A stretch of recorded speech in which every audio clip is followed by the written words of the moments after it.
Agora sim. Paz de Cristo, meus irmãos. Boa noite. Vamos lá, a parte mais dura ficou para mim. A gente aprendeu aqui nesse seminário coisas maravilhosas, tremendas da parte de Deus. Aprendemos quem somos diante de Deus, para que fomos chamados a essa existência. E o objetivo pelo qual a nossa caminhada aqui nessa terra, ela se cumpre, tem que se cumprir, que é sermos semelhante ao nosso irmão mais velho, o Senhor Jesus. E assim que confirmarmos isso, temos um prêmio lá no final, que é a glorificação do nosso corpo, a nossa realeza sacerdotal, que nós chamamos de salvação. Muita gente achava que ia ser salvo, mas não sabia nem do que se tratava. Salvação é um pacote, irmão, de coisas tremendas da parte de Deus que se cumprirão nas nossas vidas. É a esperança da nossa glória, a glorificação do nosso corpo mortal, desse corpo corruptível, se transformando em corpo incorruptível, imortal, um corpo em que a morte não prevalece mais, um corpo que não adoece, um corpo completamente idêntico ao que o Senhor Jesus Cristo apareceu lá naquele cenáculo para os seus discípulos, depois que ele caminhou a Emaús e voltou para lá e se apresentou para eles glorificados. É esse mesmo corpo que transcende o tempo, que voa. Pastor Pedro, a gente vai voar, vai, mas você vai encontrar com o Senhor aonde? Nos ares, entre nuvens. É um corpo semelhante ao de Jesus. Quando ele, na testemunha de 500 pessoas, ele subiu aos céus. E o anjo falou para ele: vocês estão espantados? Estão vendo ele subir? Da mesma forma que ele foi, ele voltará.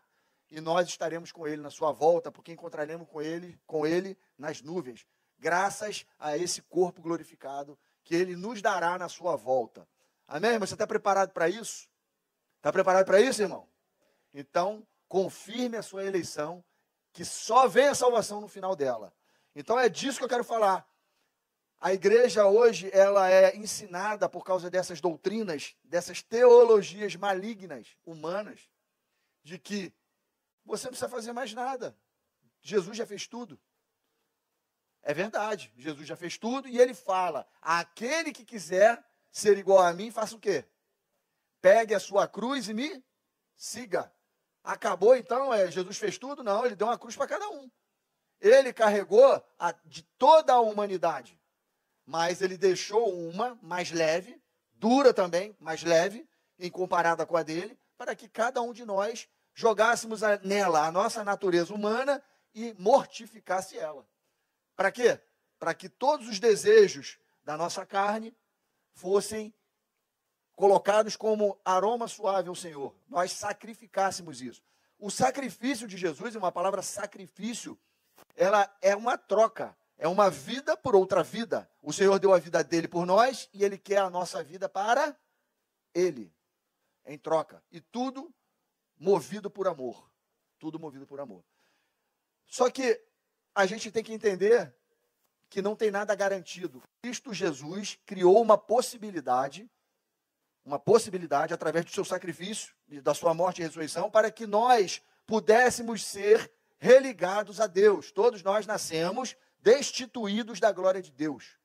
E Cristo Jesus nos reconcilia através do sacrifício dele, na crença do sacrifício dele e na obediência à sua voz. Ele nos religa a Deus e nos torna filhos quando ele, ao eleito, ele envia o seu Espírito. O Espírito dele, o Espírito de Cristo, que o Pai deu a ele, ele deu a nós. Se nós confirmarmos isso até o final da nossa carreira cristã, seja ela morrendo ou durando até o dia da volta de Cristo, aí seremos salvos. Então a salvação é o fim, não é o princípio. Muita gente entende que eu creio em Cristo, eu estou salvo. Não é assim. Você creu em Cristo, você recebeu agora o Espírito de Deus, a graça te alcançou e você tem uma vocação. Ser semelhante ao primogênito, ao unigênito de Deus, o primogênito de muitos irmãos, o irmão mais velho, Jesus Cristo. Aí se você confirmar isso, no final da tua carreira você vai ser salvo. Se não fizer, não vai ser salvo. E é essa a aula de hoje. A perda da salvação na Bíblia. E é isso que eu quero trazer. É uma aula dura, é uma aula direta para a igreja. Eu não vou falar aqui para as nações. Aqui não é aula referente ou direcionada às nações. A aula de hoje é direcionada a nós. Cabe a nós. É uma responsabilidade nossa, é uma tratativa de Deus com os seus filhos, não é com as nações. E que isso fique bem claro. Os textos que nós vamos ler aqui, e são alguns textos, se referem e são diretamente para nós. Então você leia com atenção, guarde no seu coração e medite, rumine sobre esses textos, porque cada texto que vai ser lido aqui trata de vida e trata de morte. E é uma pena, hoje a igreja está com poucas pessoas, porque esse tema nos traz temor a Deus e responsabilidade com a nossa carreira cristã. E é isso que está faltando para a igreja de hoje. Muitos, porque têm culpa de serem ensinados de forma errada, achando que o evangelho é um evangelho de portas largas, e muitos que não querem sacrificar o seu tempo para aprender da parte de Deus. Não querem aprender. Querem continuar, que nem o pastor Márcio falou, com aqueles 3 S, sentado, salvo e satisfeito. E isso não é verdade. Eu vou mostrar para vocês, com textos bíblicos, como Deus vai se referir com o seu povo, como ele trata, a tratativa dele com o seu povo. Vamos ler o primeiro texto aí, ó. Então o tema da aula é a perda da salvação na Bíblia. Isso aqui bate direto contra o calvinismo. Porque o calvinismo, eles acham, pela sua doutrina, que não se perde a salvação. A salvação, uma vez conseguida, né, você adquiriu a salvação, conseguiu a salvação, você não perde mais. Essa frase, ela não está errada, de todo errado. Até porque, agora que nós entendemos que a nossa vocação é ser igual a Jesus, e se conseguirmos, seremos salvos, uma vez que isso aconteça e você é salvo, é para sempre mesmo, ninguém toma mais de você. Você cumpriu a tua vocação, confirmou a tua eleição. Então, tu não vai perder mais isso. O problema deles é que eles entendem que a salvação é no momento que crê em Jesus. E aí eles falam, você crê em Jesus, você está salvo. Então, salvo para sempre. Está errado. A salvação para sempre é quando você confirma a tua eleição, cumpre a tua vocação e no final você é salvo. Aí, depois que você consegue isso, ninguém mais tira de você. Você entende que o pensamento é errado porque não entende os pingos nos is? É por isso que o Calvino erra.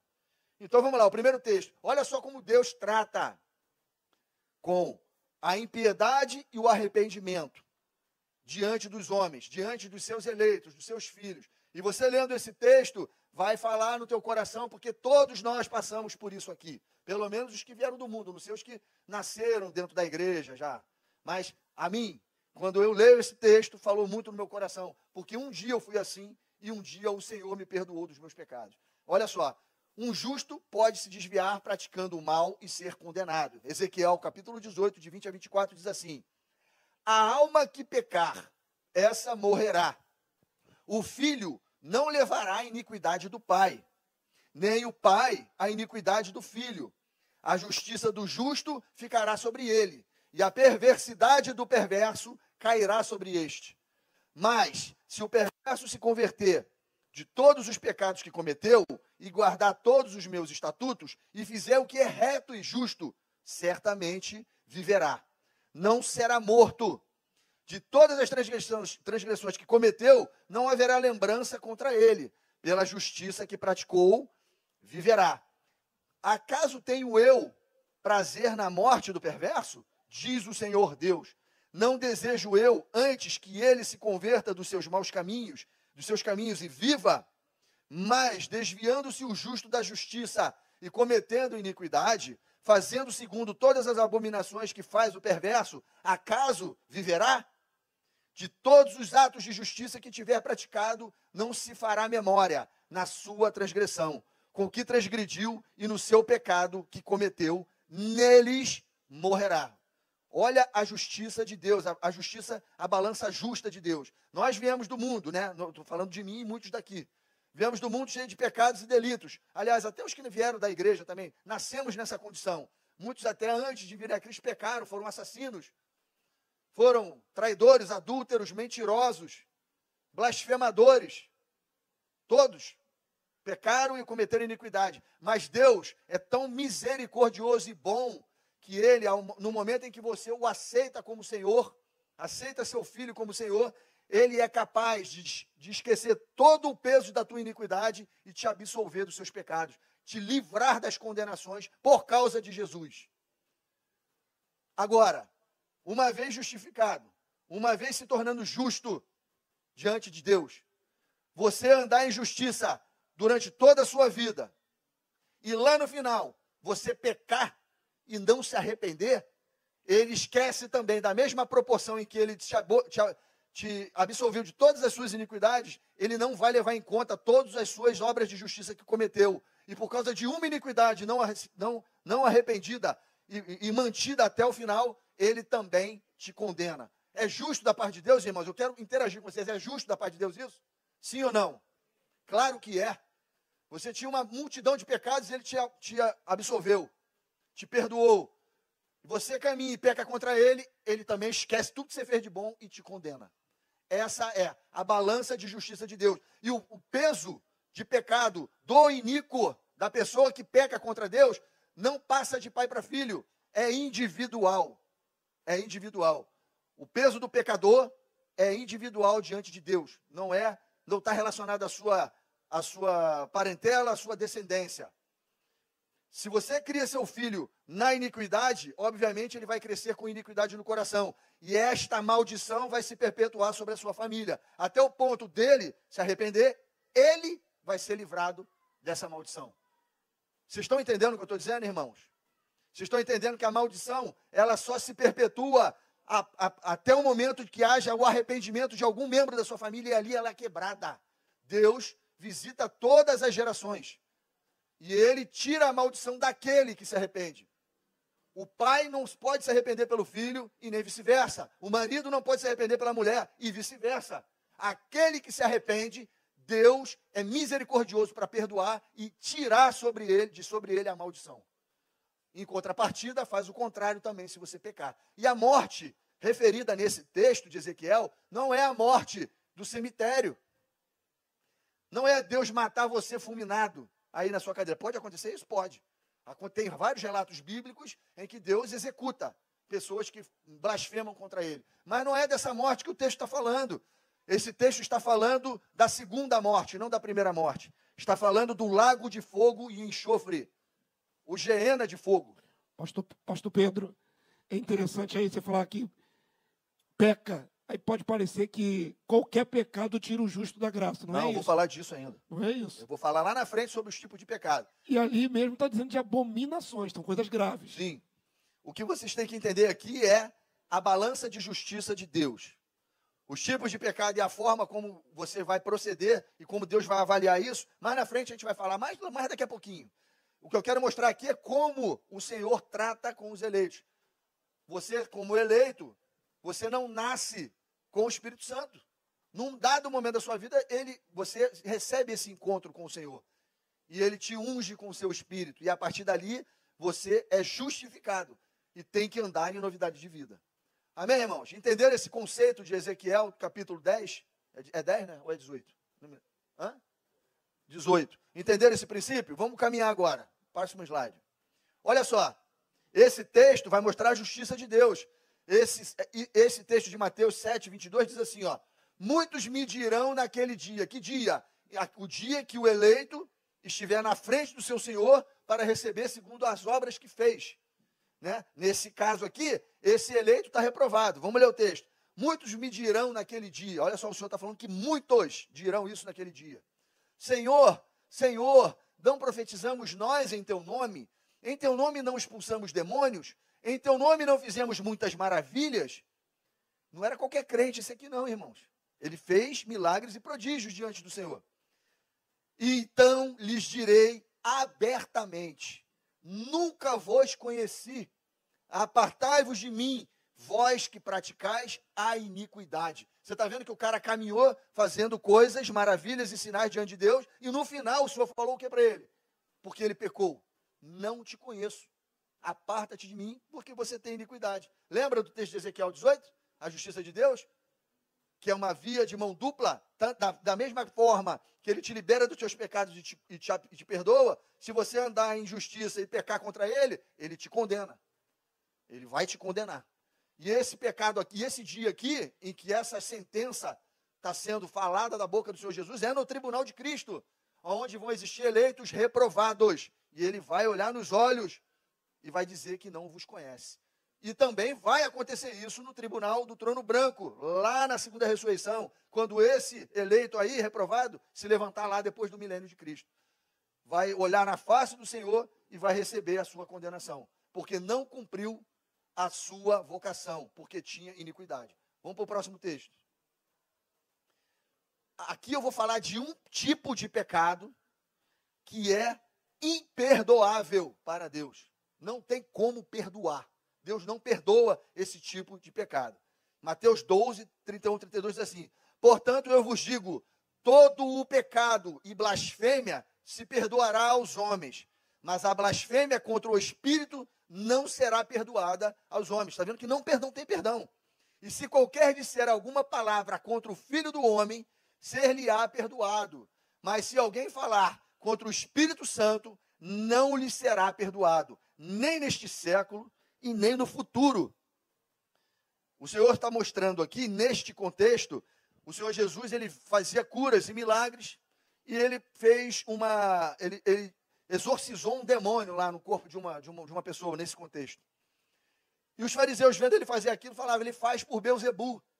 Ele faz por Beelzebu essa obra. Ridicularizando aquilo que o Senhor estava fazendo. Ele falava, pô, isso aí não procede de Deus, não. Esse cara trabalha por Beelzebu. E aí, no contexto, Jesus fala que um reino não pode subsistir com dois bandidos, né? É um reino dividido, não subsiste. Aí ele dois bandidos aí, dois reis no mesmo reino, na mesma casa, dois valentes numa casa não pode prevalecer. Ele falou, pô, como é que eu estou trabalhando para Beelzebu se eu estou combatendo as obras de Beelzebu? Como é que pode isso? Como é que pode um reino prevalecer se eu estou lutando com esse reino? Como é que eu faço parte disso? Mas esse não era o problema. O problema é que aquilo que estava agindo através de Jesus era o Espírito do Pai. O Jesus falava, o Pai está em mim. Eu ajo pelo Pai, pelo Espírito do Pai. As obras que eu faço são provenientes do Espírito do meu Pai, que está em mim. E ele diz, se vocês querem blasfemar contra mim, vai ter perdão, sem problema. Mas blasfemar contra aquilo que está em mim, não tem perdão. E vocês estão fazendo isso. Falem de mim e serão perdoados. Assim como foi. Jesus foi espancado, bateram, escorraçaram ele, cuspiram na cara dele, fizeram ele ser envergonhado por causa do ultrajado, mas fizeram contra quem? Contra Jesus. E ele falava, Pai, perdoa-os, porque eles não sabem o que fazem. O próprio Senhor Jesus orou por eles e pediu para que eles fossem perdoados. O problema não é esse, o problema é que eles estavam blasfemando contra aquilo que emanava de Jesus, as obras do Espírito Santo de Deus que estavam no Filho, e para isso não tinha perdão. Vocês entenderam a mensagem aqui, irmãos? A blasfêmia, a injúria, a calúnia a blasfêmia é isso, contra o Espírito Santo de Deus, não tem perdão nem neste século e nem no vindouro. Vamos botar o textozinho que está ali embaixo ali, ó. Não, é esse aí. Êxodo 20, 19 diz assim, ó, disseram a Moisés, fala-nos tu e te ouviremos, porém não fale Deus conosco para que não morramos. Nesse contexto, eles estavam na beira do Monte Sinai ali, prontos para receberem a maldição e a sentença de bendição. Deus, e o povo de Israel estava pecando contra Deus, e aí Deus fez aquela Shekinah lá, aquela movimentação no Monte Sinai, ficou cheio de trovão, de nuvem, e eles ficaram em pânico, aterrorizados ali diante daquela situação. E aí Moisés chega para eles e fala assim, não tem mais, o Senhor quer conversar com vocês e quer perdoar os pecados de vocês. Aí eles falam assim, fala você então, Moisés, fala você, que você é um homem, não deixa que Deus fale, porque a gente não pode nem se insurgir contra Deus, a gente vai morrer. E esse texto está ligado com o que está falando com esse texto de Mateus 20, Mateus 12. De Mateus 12. Porque Jesus está fazendo o mesmo papel ali. Jesus está falando, ó, peca contra mim, blasfema contra mim. Mas o que está dentro de mim é santo, é sagrado, é o Espírito do Pai. Então não blasfeme contra mim. Hoje, irmãos, aonde eu quero chegar com esse texto? Hoje, diferente do tempo lá do Sinai, e do tempo em que Jesus estava na terra, hoje a divindade de Deus está dentro de nós. Dentro de nós. E dentro de nós o Espírito fala. Dentro de nós o Espírito nos consola, nos orienta a agirmos em conformidade com a lei de Deus. Sim ou não, irmãos? E se você não obedece, e se você calunia, se você blasfema, e se você voluntariamente peca, você está pecando e blasfemando contra quem? Contra o Espírito de Deus que está dentro de você. Se você recebe uma ordem direta de Deus, não minta, e você mente, você está blasfemando e pecando contra quem? Contra quem? O Espírito de Deus que habita em vós, que habita em mim. Se o Espírito milita contra a tua carne, e tua carne sempre vence, o Espírito que está dentro de você, você está pecando e blasfemando contra quem, irmãos? Contra o Espírito de Deus. Esse é o cerne dessa mensagem aqui, que a gente acabou de ler. Se você viver voluntariamente pecando, você está pecando contra o próprio Deus. Ananias e Safira lá falaram que dariam. Hã? Eu falei alguma besteira aqui não, né? Porque às vezes eu erro o nome do personagem. Esses dois personagens, Ananias e Safira, eles prometeram, ninguém pediu nada. Eles voluntariamente falaram que iam vender as riquezas deles lá e ia dividir com todos os irmãos lá.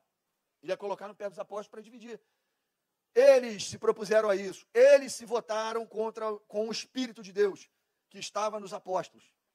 E aí eles foram lá e entregaram nada mais, nada menos, tudo diferente do que votaram a Deus. E o que aconteceu com eles ali? Com os dois. Um primeiro e depois o outro. Foram fulminados, irmãos. Morreram. Porque pecaram contra o Espírito de Deus. Vocês estão vendo? Irmãos, Deus não mudou não, tá? Ali ele matou para servir de exemplo. Mas pior coisa é cair na mão do Deus vivo e morrer a segunda morte.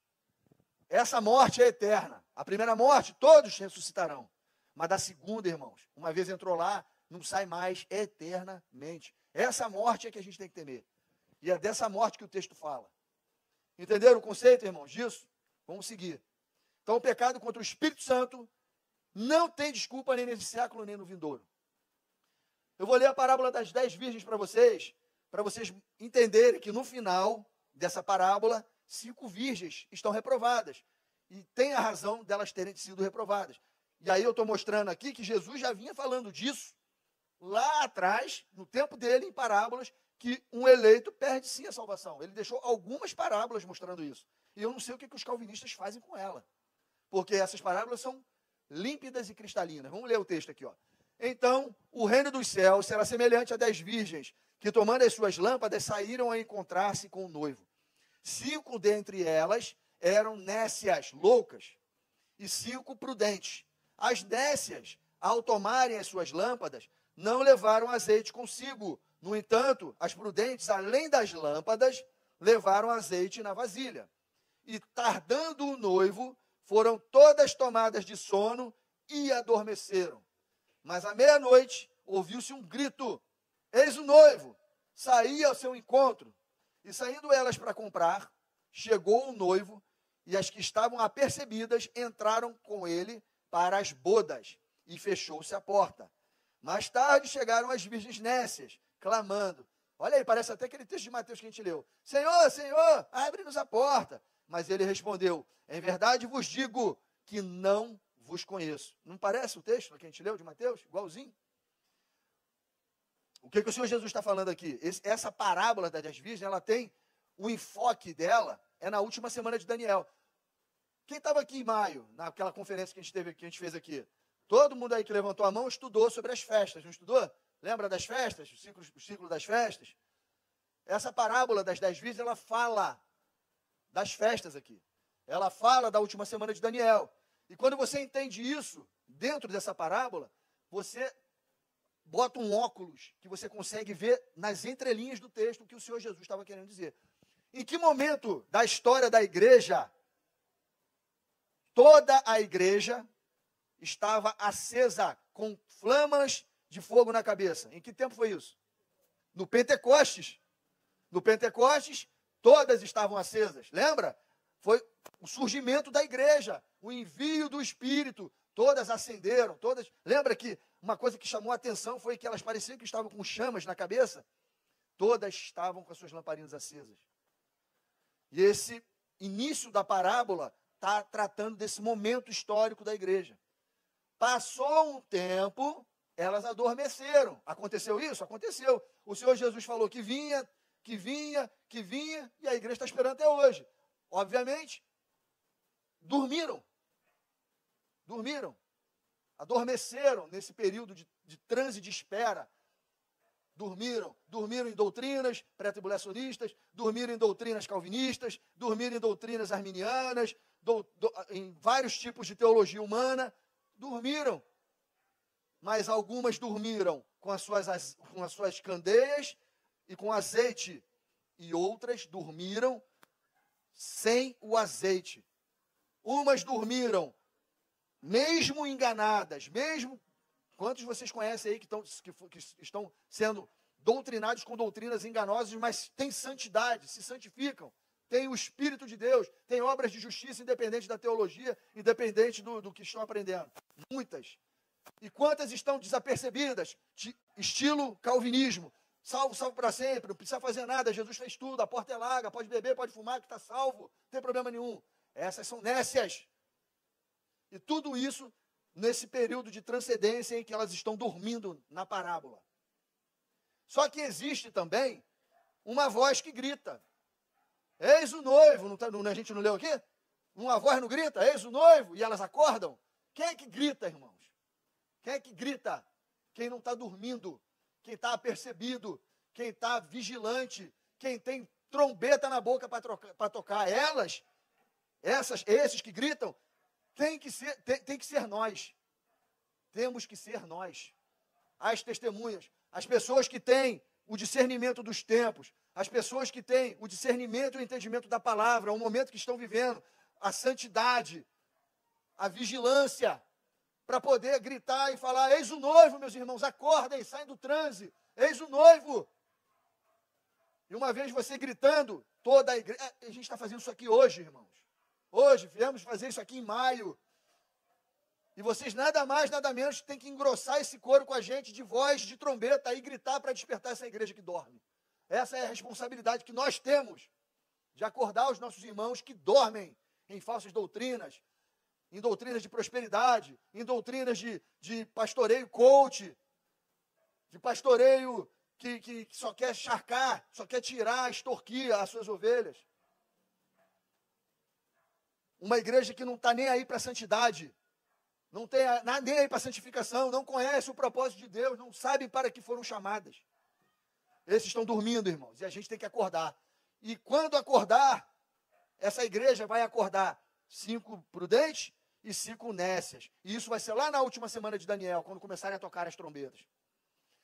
E as que estão dormindo, acordam sem azeite. E as que são prudentes, que discernem os tempos, elas têm azeite e têm as lamparinas, estão acesas. E lá no final da parábola, o que acontece? As que estão com as suas candeias acesas, com aquele mesmo fogo lá do Pentecostes, essas Jesus conhece e bota para dentro. As outras 5 que saem para comprar azeite, num momento em que, na última semana de Daniel, aquele que tiver a marca da besta não pode comprar. Não pode comprar, porque se para comprar tem que ter a marca. Eles vão fazer o quê? Saem para comprar o azeite, porque eles não têm, dormiram sem o azeite. E aí querem ser espertinhas, vão lá comprar. Só que eles vão comprar esse azeite, não é o azeite que Jesus deu voluntariamente no Pentecostes. É um azeite que vai acender uma lamparina, que vai acender um fogo estranho. Porque elas vão comprar um azeite de um profeta que é falso, que vai estar vigente na última semana de Daniel.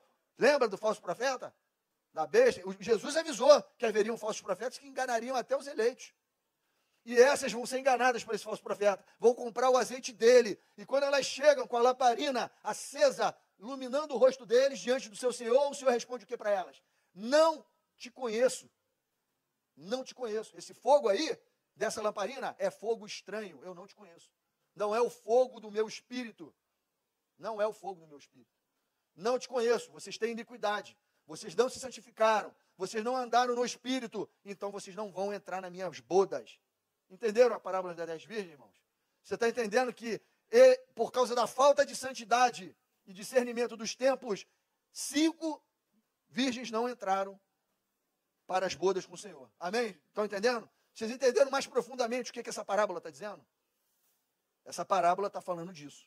Está falando do Pentecoste, está falando do período em que a igreja ficou em trevas esperando Jesus, com falsas doutrinas, igreja católica romana, um monte de teologia humana, um monte de calvinismo, de arminianismo, de pré-tribulacionismo, um monte de heresia. A igreja dormiu, alguns dormiram com santidade, outros dormiram sem santidade. E no final, o Senhor foi cobrar. Foi cobrar porque ele deixou aqui, quando ele subiu e mandou o seu Espírito, uma igreja pura, uma igreja santa e acesa. E ele, quando ele voltar, ele quer encontrar essa igreja dessa mesma forma. Amém, irmãos? Vamos lá, vamos continuar. Outra parábola. Abaixo, Jesus fala sobre a parábola dos talentos, e o servo de Deus que recebeu um talento e não multiplicou, foi lançado nas trevas exteriores. Mateus 25, 14 a 30. Pois será como um homem que, ausentando-se do país, chamou os seus servos e lhe confiou os seus bens. A um deu 5 talentos, a outro 2 e a outro 1. A cada um segundo a sua própria capacidade. E então partiu. O que recebera 5 talentos saiu imediatamente a negociar com eles e ganhou outros 5. Do mesmo modo, o que recebera 2 ganhou outros 2. Mas o que recebera 1, saindo, abriu uma cova e escondeu o dinheiro do seu senhor. Depois de muito tempo voltou o senhor daqueles servos e ajustou conta com eles. Então, aproximando-se o que recebera 5 talentos, entregou outros 5, dizendo: Senhor, confiaste-me 5 talentos, eis aqui outros 5 talentos que ganhei. Disse-lhe o Senhor: muito bem, servo bom e fiel. Foste fiel no pouco, sobre o muito te colocarei. Entra no gozo do seu Senhor. E aproximando-se também o que recebera 2 talentos, disse: Senhor, 2 talentos me confiaste. Aqui tem outros 2 que ganhei. Disse-lhe o Senhor: muito bem, servo bom e fiel. Foste fiel no pouco, sobre o muito te colocarei. Entra no gozo do seu Senhor. Chegando por fim o que recebera 1 talento, disse: Senhor, sabendo que és homem severo, que ceifas onde não semeaste, e ajuntais aonde não espalhaste, receoso, escondi na terra o teu talento. Aqui tens o que é teu. Aí pegou o talento que recebeu e deu para o Senhor. Respondeu-lhe, porém, o Senhor: servo mau e negligente, sabias que ceifo onde não semeei, e ajunto aonde não espalhei? Cumpria, portanto, que entregasse o seu dinheiro aos banqueiros, e ao voltar receberia juros do que é meu. Tirai-lhes, pois, o talento, e dai-o ao que tem 10, porque a todo que tem se lhe dará, e terá em abundância. Mas ao que não tem, até ao que tem lhe será tirado. E o servo inútil lançai-o para fora nas trevas. Ali haverá choro e ranger de dentes. Perde ou não perde a salvação, irmãos? E olha só que agora eu não estou só falando de santidade. Estou falando de obras. Deus empenhou em nós um Espírito Santo, rico em dons, talentos e virtudes. Um Espírito poderosíssimo. Um Espírito que o Filho teve dentro do seu corpo. Enquanto o homem aqui na terra e tem até hoje, nos dias de hoje. Esse mesmo Espírito que clama a Abba Pai, ele deu para nós, enviou para nós. E dá a cada um segundo a sua capacidade. Esse Espírito que está dentro de você, está dentro de nós, o Senhor empenhou em você, e Ele te deu talentos nesse Espírito para produzir para o reino dEle. E se você é aquele crente que está assentado, salvo e satisfeito, o teu final vai ser esse aí, ó. Porque você está escondendo o talento pelo qual o Senhor te investiu em você. E esse talento, proveniente do Espírito que Ele investiu em você, custou a vida de um justo que morreu no seu lugar, que morreu no meu lugar. Então o Senhor espera, e você vai ver em outros textos, que por Ele ter colocado o Espírito do Filho em você, que você manifeste obras, atos de justiça dos santos. Foi para isso que você foi chamado, para ser semelhante a Jesus e fazer as obras que ele fez e ainda maiores. E se você chega com a tua cara lá no tribunal, com um talento e fala que enterrou, a pessoa que passar por isso vai ouvir essa sentença.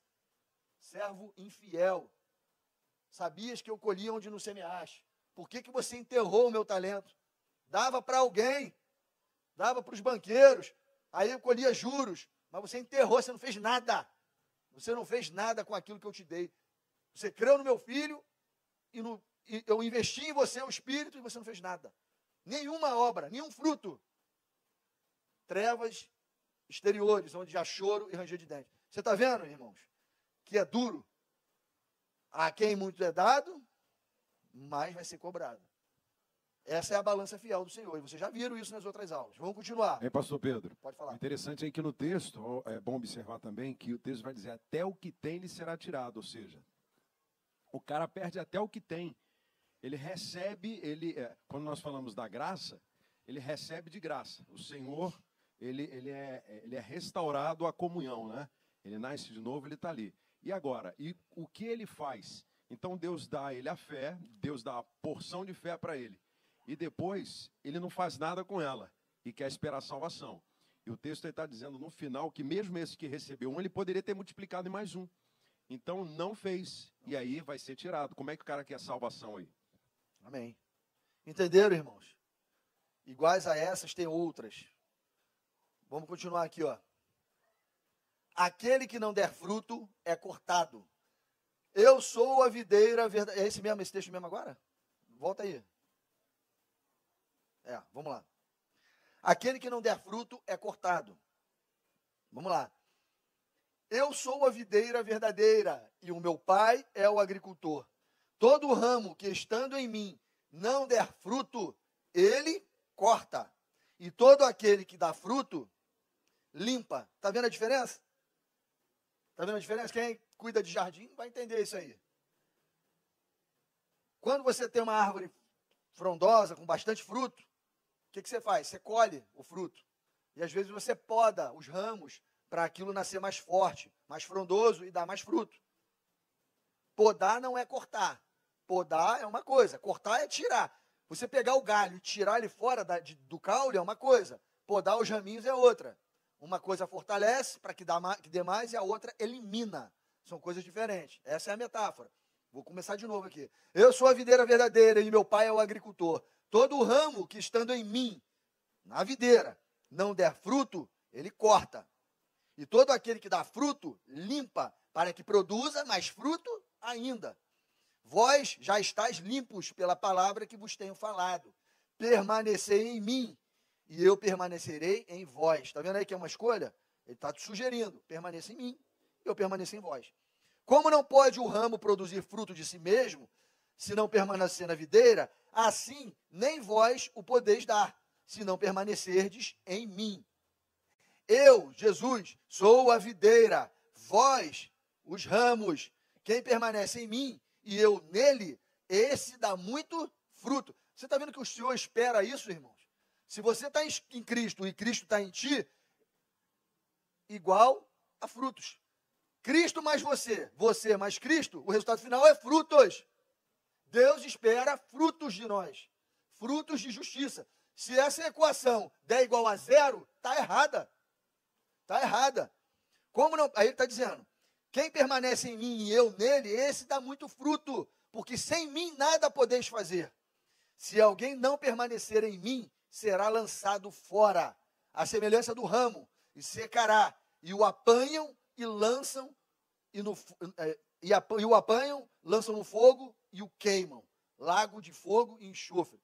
Você está entendendo que o Senhor espera frutos de justiça daquele em que está na videira, que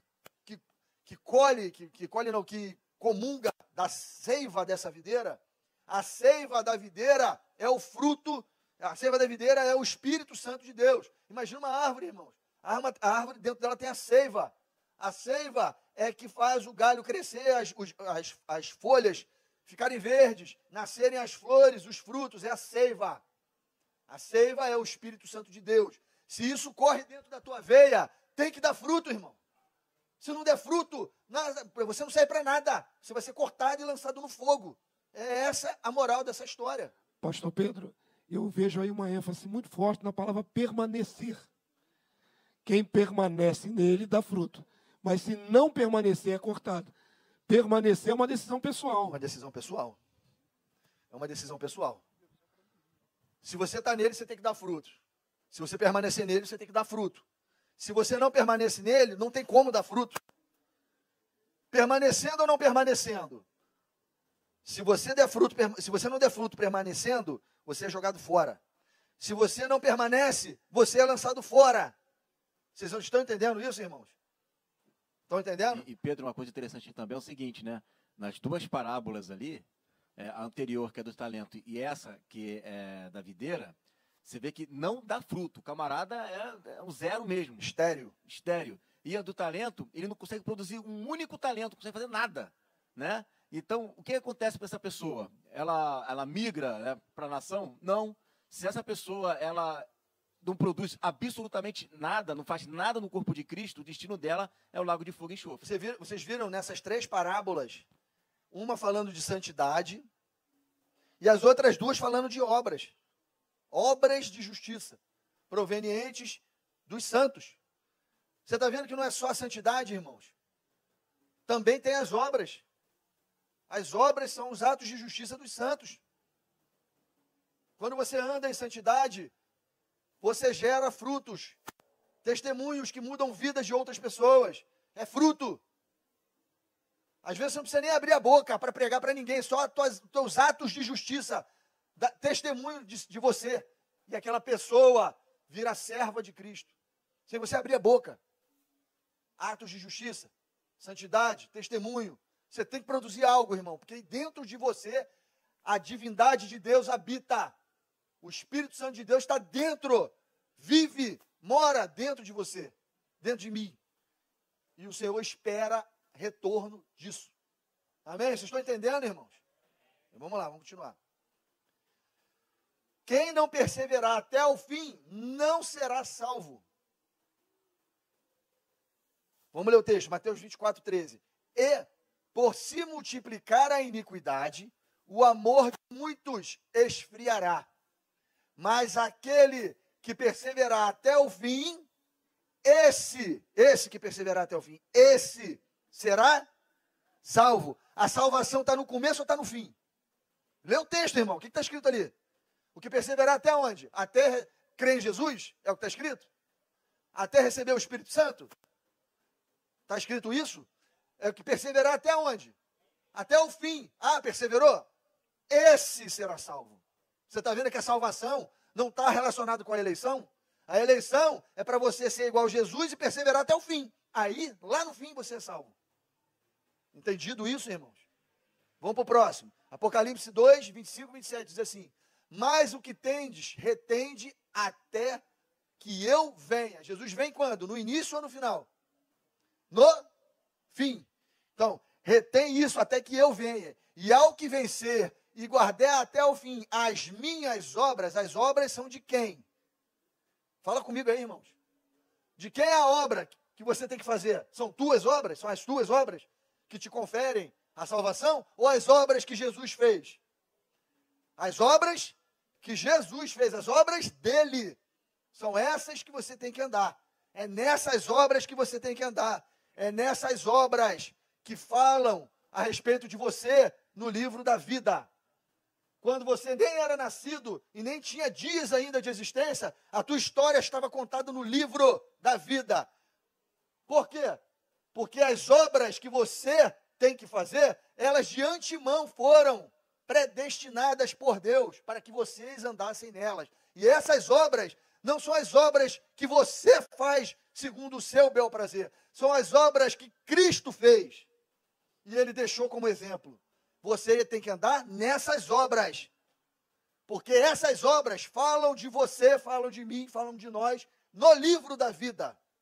São essas obras. Lembra? Todo mundo fala, eu quero andar no centro da vontade de Deus. Até um jargão crente isso, né? Eu quero andar no centro da vontade de Deus. Quando é que você anda no centro da vontade de Deus? Quando você anda sobre as obras que Cristo determinou que você andasse nelas. E essas obras é que estão escritas e falam de você no livro da vida. Vocês estão entendendo isso, irmãos? Porque o livro da vida é o livro da vida do Cordeiro. As obras que estão naquele livro são as obras que o Cordeiro fez e deixou de exemplo para a sua noiva fazer. E é nessas obras que nós temos que andar para que o nosso nome não seja arriscado desse livro. Amém?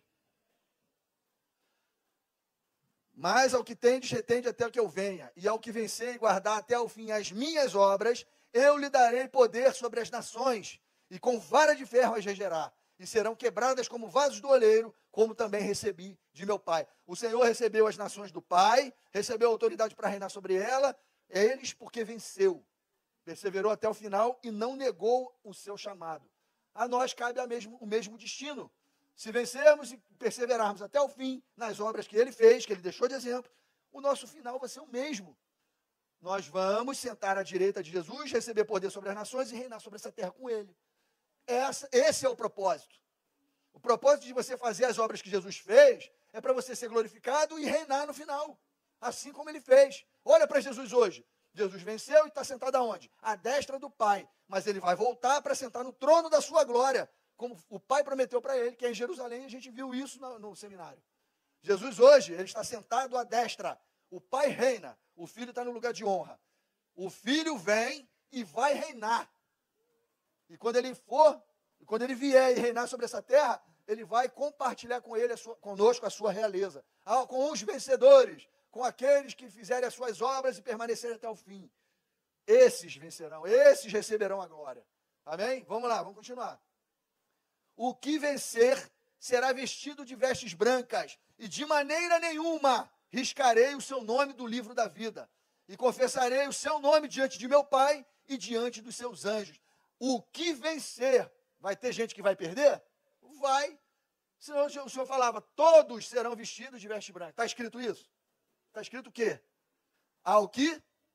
E o que perder? Vai receber a veste branca e vai sentar e vai ter o nome escrito no livro da vida, o perdedor? Não. Isso é um texto, irmão, que você entende de duas formas. Você entende o lado positivo e na mesma potência que você está entendendo o lado positivo, você também entende o lado negativo. Você pode ler o texto assim, ao perdedor será vestido de trapo velho, e de maneira nenhuma, e de todas as maneiras eu riscarei o seu nome do livro da vida, e negarei o seu nome diante do Pai e diante dos anjos. É o mesmo texto, só digitou ao contrário agora. Ou não é? É o mesmo texto, só que aqui está falando dos vencedores. Os perdedores é antagônico a isso, é contrário a isso. Apocalipse 2:11. Quem tem ouvidos, ouça o que o Espírito diz às igrejas. O que vencer não receberá dano da segunda morte. Ou seja, não vai para o lago de fogo e enxofre, que é a morte ao qual Deus já se refere àquele que blasfema, ou que peca, ou que não cumpre o seu chamado. É a segunda morte. O Geena. Estão entendendo, irmãos? Os textos estão claros? Pode falar, pastor. Tá? Amém. Eu tô forçando a barra em algum texto aqui, irmãos? Sejam sinceros comigo. Eu estou lendo os textos e só estou fazendo uma emendazinha aqui e a outra ali. O texto, se eu não tivesse aqui e botasse ele para vocês lerem, vocês iam sair daqui com a moral da história, ou não sairiam? Vocês estão vendo que não tem nada garantido, irmãos? Existe sim uma possibilidade criada por Jesus para os eleitos, que a gente não tinha nada. A gente estava destituído da glória de Deus. Mas Jesus, graças a Ele, nós podemos ter essa oportunidade. Ele nos dá uma oportunidade de sermos reintegrados na família. E agora é com a gente. Ele criou a possibilidade. Nós entramos e vamos ser adotados como filhos. Quando o Senhor voltar e nós recebemos realmente e nos tornarmos aquilo que haveremos de ser. Filhos de Deus. Hoje somos filhos de Deus pela fé, pela promessa, pelo que Cristo fez. Nós guardamos isso em esperança no nosso coração. A nossa filiação. Mas ela só vai se cumprir quando Jesus vier. Quando a nova Jerusalém der a luz a seus filhos. A livre dê a luz aos seus filhos, que somos nós. E aí, o cativeiro da corrupção vai aguardar para ser liberto por causa da liberdade dos filhos de Deus.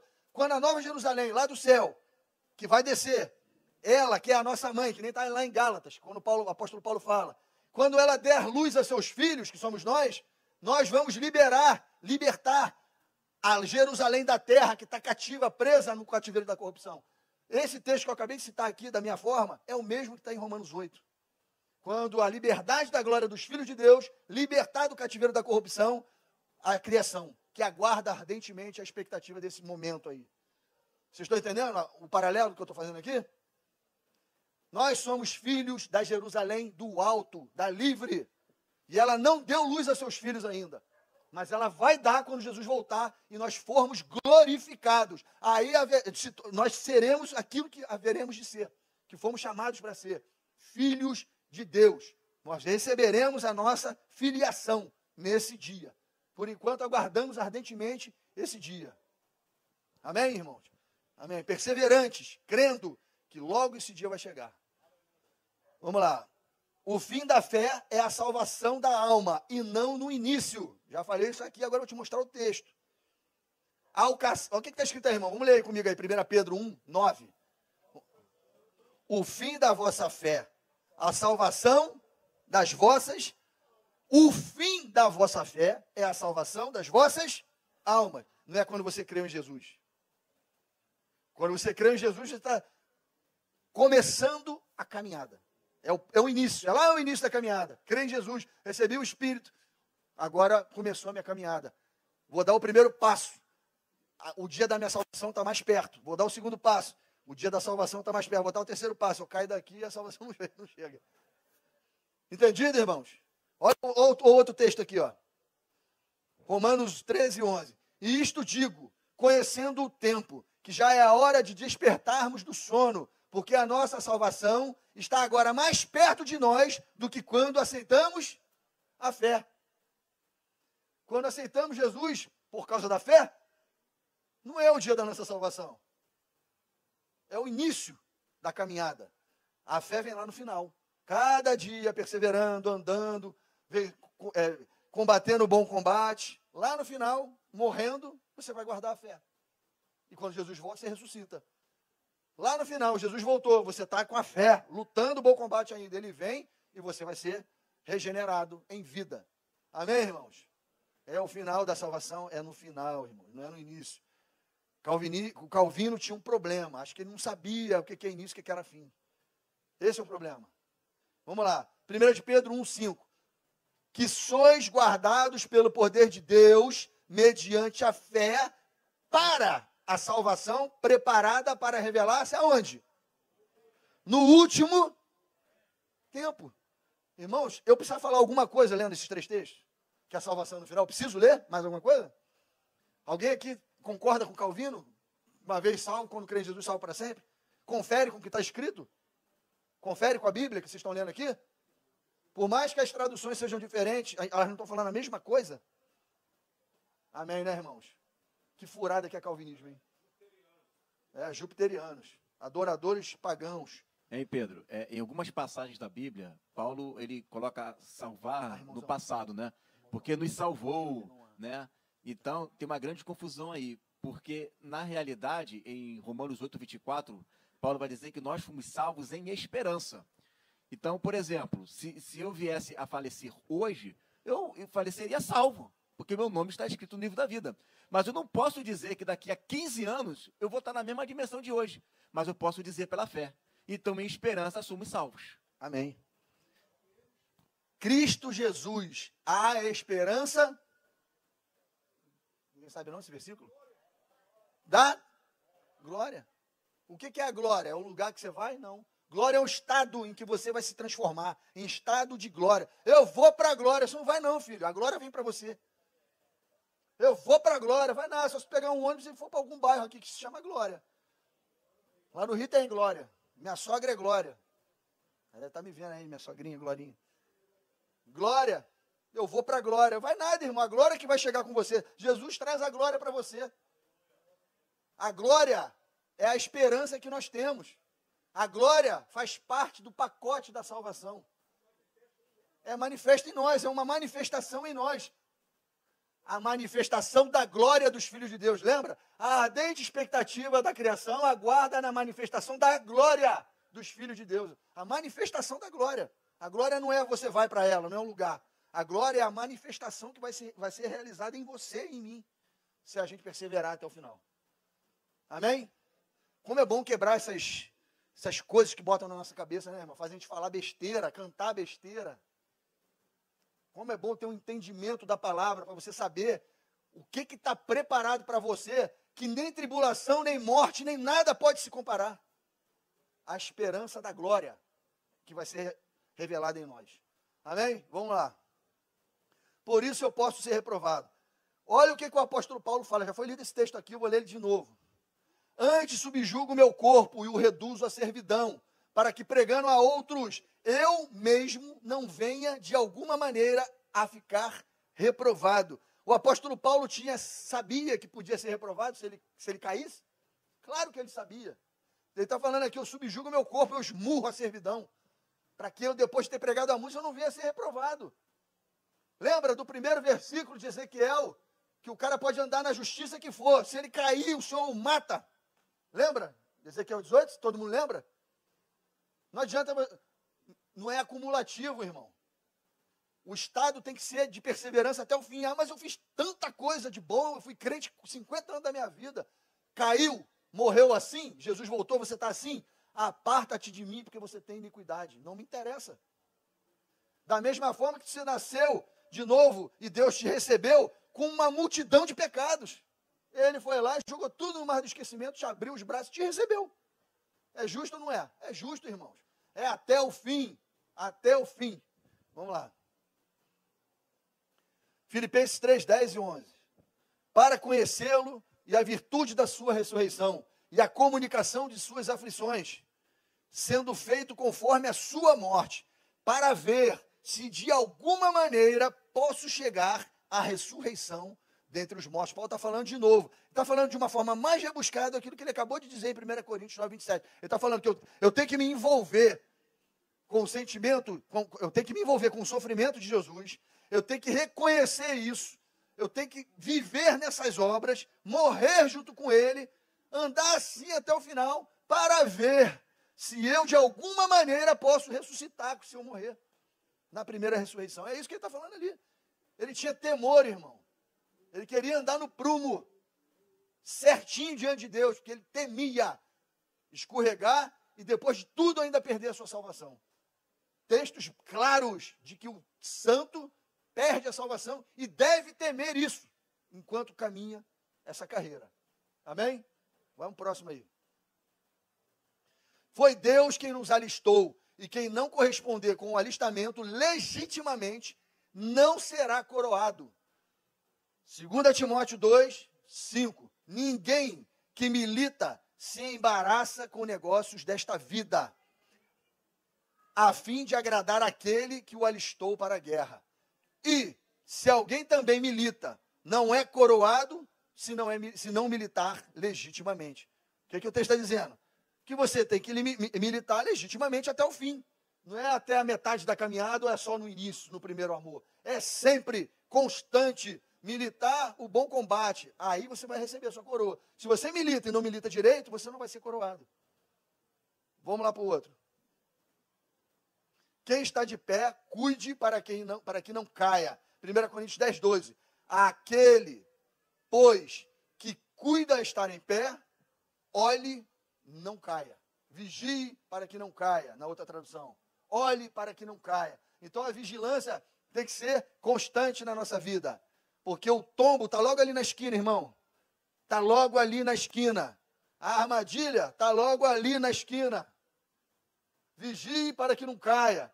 A menina passa na tua frente, você que é casado, o primeiro olhar é inevitável, você está passando. Mas o segundo já é você que está olhando, irmão. Já é você que está olhando. Vigie para que não caia. Toda esquina tem uma armadilha forjada. Você que escolhe se vai botar o seu pezinho nela. O Espírito Santo de Deus está dentro de você. E quando você peca junto com ele. Você peca, ele só está caminhando junto, porque ele não peca. Amém? Vamos lá. Sai para a direita, para a esquerda aqui está perigoso. Aí tem uns negócios ali, Deus me livre a guerra. A imagem do diabo, aquilo ali. Estão rindo porque já viram, né? Meu Deus, só misericórdia aquilo ali. Meretriz do cão. A esquerda leva para as trevas exteriores. Eu posso examinar. Agora é um assunto legal. Eu queria que vocês prestassem bastante atenção aqui, brincadeiras à parte, que o assunto é sério, irmãos. Esse assunto é um assunto que, arrepia meus cabelos do braço. É um assunto sério, que aqui está a nossa vida ou a nossa morte. Eu não estou falando a morte de ir para debaixo da terra, não. É a morte para ir para dentro do lago de fogo. Que de lá ninguém sai mais, se uma vez que entrar. Eu posso examinar se a minha vida é de reprovação. Eu posso... Será que eu sou um eleito? Né? Muita gente foi falar isso aqui, né?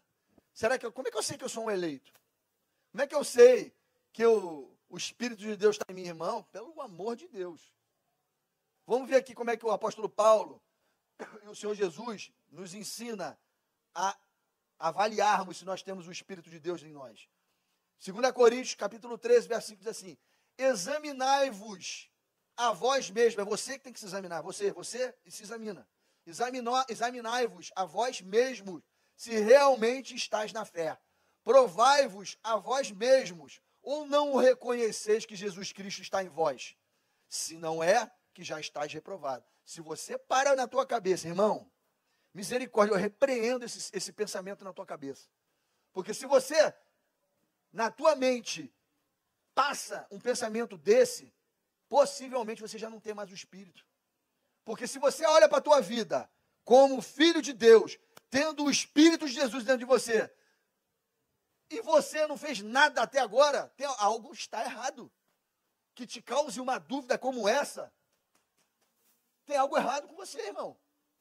Se você não olhar para as tuas costas, para a tua caminhada, para o teu rastro, e não ver nada de Jesus Cristo ali, tem algo de errado com você. Se é que o Senhor habita em você mesmo. Aí você tem que ficar realmente reticente. Realmente reticente. Porque se você é de Cristo e não faz as obras, você enterrou seu talento. E você já viu o que acontece com quem enterra o talento. Se você não tem atos de justiça, se você não ganhou uma alma para Jesus, se você não dá bom testemunho, se você não faz nada, irmão, acende o alerta na sua vida que o fogo está no teu pé. Oi? Você está entendendo, irmãos?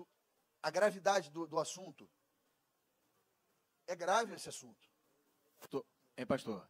Eles estão perguntando assim, que obras são essas, né? Está lá em Gálatas 5, 29. As obras, aquele que perseverar e guardar as minhas...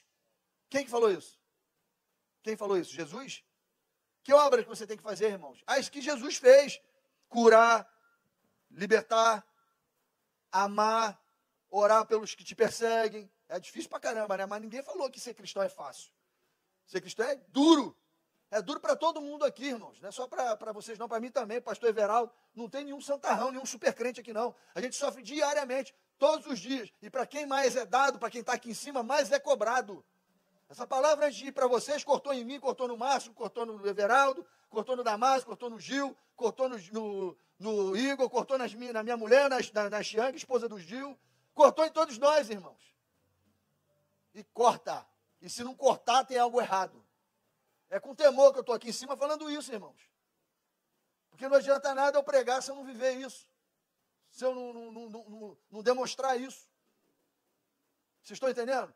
As obras que eu tenho que fazer são as obras que Cristo deixou como exemplo. Ele falou, aqueles que perseverarem nas minhas obras. Não é a sua obra.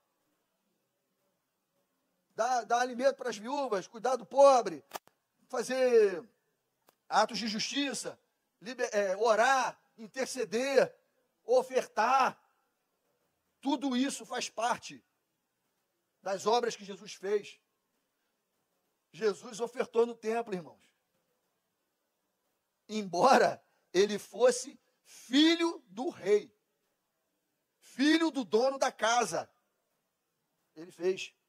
Dar a César o que é de César, pagava imposto, fazia tudo o que tinha que fazer. Ofertava para o templo, fazia tudo o que tinha que fazer. Cumpriu a lei. Deixou o exemplo. Deixou o exemplo. Só que na Nova Aliança a gente sabe muito, muito melhor que a oferta é voluntária. Eu não vou ficar falando de oferta aqui, que essa igreja é bem doutrinada nesse assunto. Eu nunca vi a igreja falar que vai ofertar e todo mundo levantar e bater palma. Eu nunca vi isso. É só aqui que eu vejo isso. Glória a Deus por isso, irmão. Então Deus ama aquele que dá com o coração, e pronto. Está escrito, não adianta, está escrito. Então, as obras são essas. E tem obras separadas para o fim que são muito maiores que a que Jesus fez. Por exemplo, lá na última semana de Daniel, para quem estava aqui na aula do milênio, que eu falei da última semana de Daniel, que eu fiz um preâmbulozinho antes da aula, falando da última semana, você vai ver que na terra vão cair assolações causadas pelas trombetas. E as trombetas, quem toca, são os filhos de Deus que estão na terra. A terça parte da vegetação é queimada, o mar vira sangue, o céu tranca por 3 anos e meio, não chove na terra inteira. Jesus fez isso? Vocês já viram Jesus fazer isso no Evangelho? Sim ou não? Não. Jesus transformou o mar em sangue, irmãos. Jesus fez parar de chover por 3 anos e meio. Jesus fez a terça parte da vegetação queimar. Fez isso? Quem vai fazer? Nós. As testemunhas. Quando estiver na última semana cheio de poder da manifestação do Espírito de Deus. Quando estivermos na estatura de Cristo, maduros, perfeitos, o Senhor vai depositar sobre nós um poder que vocês nunca viram na vida. Um avivamento que a igreja nunca viveu na história eclesiástica da igreja. Nunca viram. Na última semana isso vai acontecer, porque Jesus falou que vai acontecer. E nós seremos os protagonistas dessa história. Será através de nós que tudo que vai ser ligado na terra vai ser correspondido no céu. E vai ser jogado sobre essa terra, no reino da besta. Amém, irmãos? Então é isso. Se prepare para isso.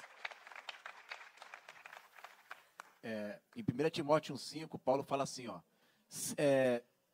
vai falar que o fim do mandamento, ou seja, de toda a lei, é o amor. Ou seja, sintetizando a mensagem central do que Jesus fez, e vocês têm que fazer igual, é amar. Ter um coração puro, ter uma boa consciência e nunca ter uma fé não fingida, viver na hipocrisia. Né? Ou seja, a síntese de ser como Jesus é amar como ele amou. Essas são as obras. Amém. Entendido, irmãos? Que você levante daqui hoje sabendo quais são as obras que você tem que andar sobre elas. Amém? Vamos lá, vamos continuar. Olha só. Mateus 7, 17 e 21 vai te mostrar o que você tem que ver em você para entender se você tem ou se você não tem o Espírito de Deus. Olha só. Mateus 7, 17 e 21. No primeiro texto de 2 Coríntios, Paulo manda você se examinar. Se examina. Olha para dentro de você, olha o que você está fazendo, olha o teu testemunho de vida, olha a diferença no meio que você causa, onde você vive. Se você é luz, se você não é. Se você é sal, se você não é. Se examina. Porque tem algo dentro de você que tem que causar diferença onde você vive, no meio que você anda, das pessoas que convivem com você. Se não está acontecendo nada, você não tem ele. Se você vive normal, vivendo como você vivia, algo está errado em você. Então examine-se. Aí olha só Mateus 7, 17 a 21. Assim, toda árvore boa produz bons frutos. Porém, a árvore má produz frutos maus. Não pode a árvore boa produzir frutos maus, nem a árvore má produzir frutos bons. Toda árvore que não produz bom fruto é cortada e lançada no fogo. Assim, pois, pelos seus frutos o conhecereis. Nem todo que me diz, Senhor, Senhor, entrará no reino dos céus, mas aquele que faz a vontade do meu Pai que estás nos céus. Dá para você agora sim entender o que você é e o que você tem que fazer? Você tem que dar bom fruto. É isso que o Senhor espera de você. Uma árvore boa, enxertada na videira, que tem a seiva do Espírito, tem que dar bom fruto. Se não dá, irmão, corta e joga no fogo que não serve para nada. Amém? Então examine-se. Você é um eleito de Deus. Você é. Não deixe nenhuma voz na sua cabeça dizer que você não é. Você é. E ponto final. Examine-se e produza bons frutos de justiça. Vamos lá. Negligência com a santificação põe o infiel debaixo da ira vindoura. Como escaparemos nós se negligenciarmos tão grande salvação, a qual, tendo sido anunciada inicialmente pelo Senhor, foi-nos depois confirmada pelos que a ouviram? Como a gente pode escapar do juízo se negligenciarmos tamanha salvação? Se você negligenciar o que o Senhor colocou dentro de você, que é o seu espírito, não andando em santidade, não produzindo boas obras, meu amigo, meu irmão, vamos continuar lendo aqui.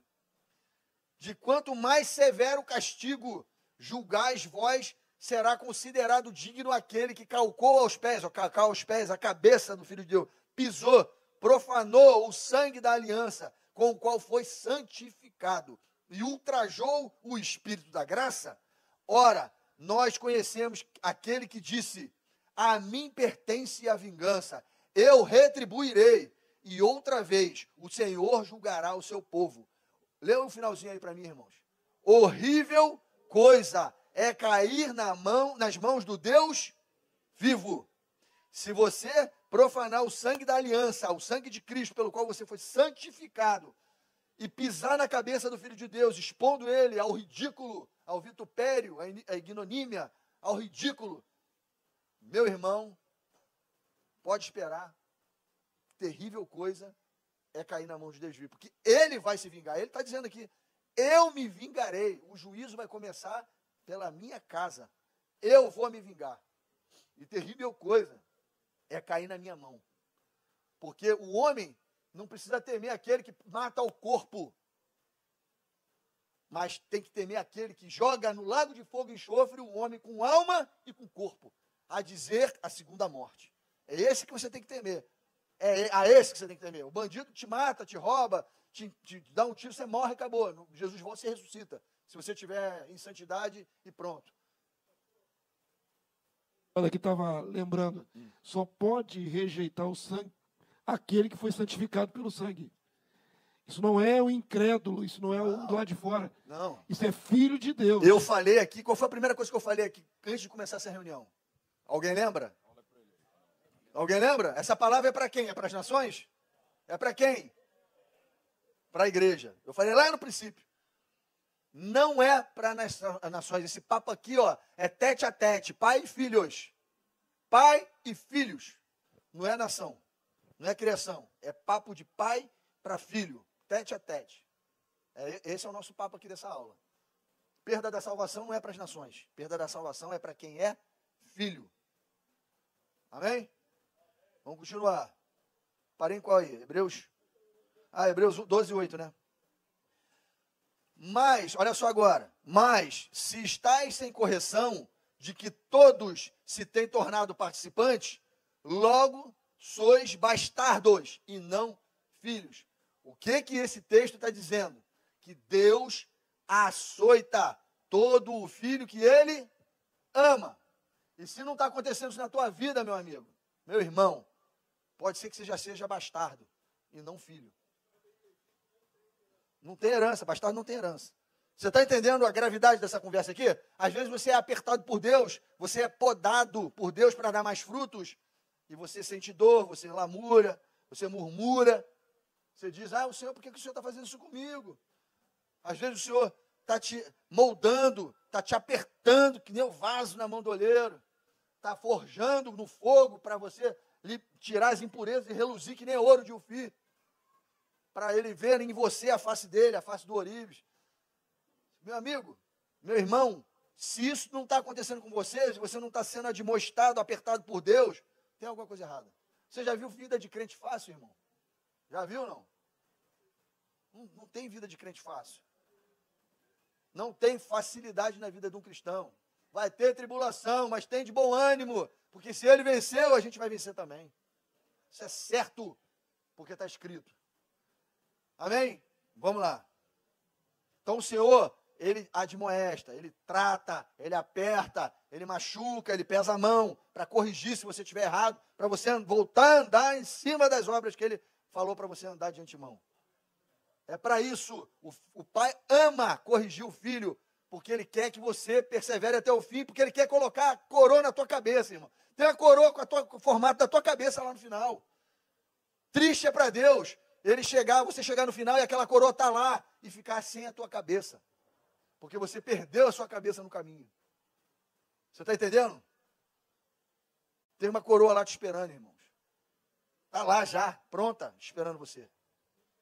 Individual. Vamos lá. 2 Pedro 2:22. Deste modo, sobreveio-lhes o que por um verdadeiro provérbio se diz: o cão voltou ao seu próprio vômito e a porca lavada ao espojadouro de lama. Está vendo aí o Filho de Deus perdendo a salvação? Voltando para a origem pela qual o Senhor Jesus te tirou dela, da lama, do monturo de lixo, ele espontaneamente está voltando. Esse cara aí perdeu a salvação? Perdeu.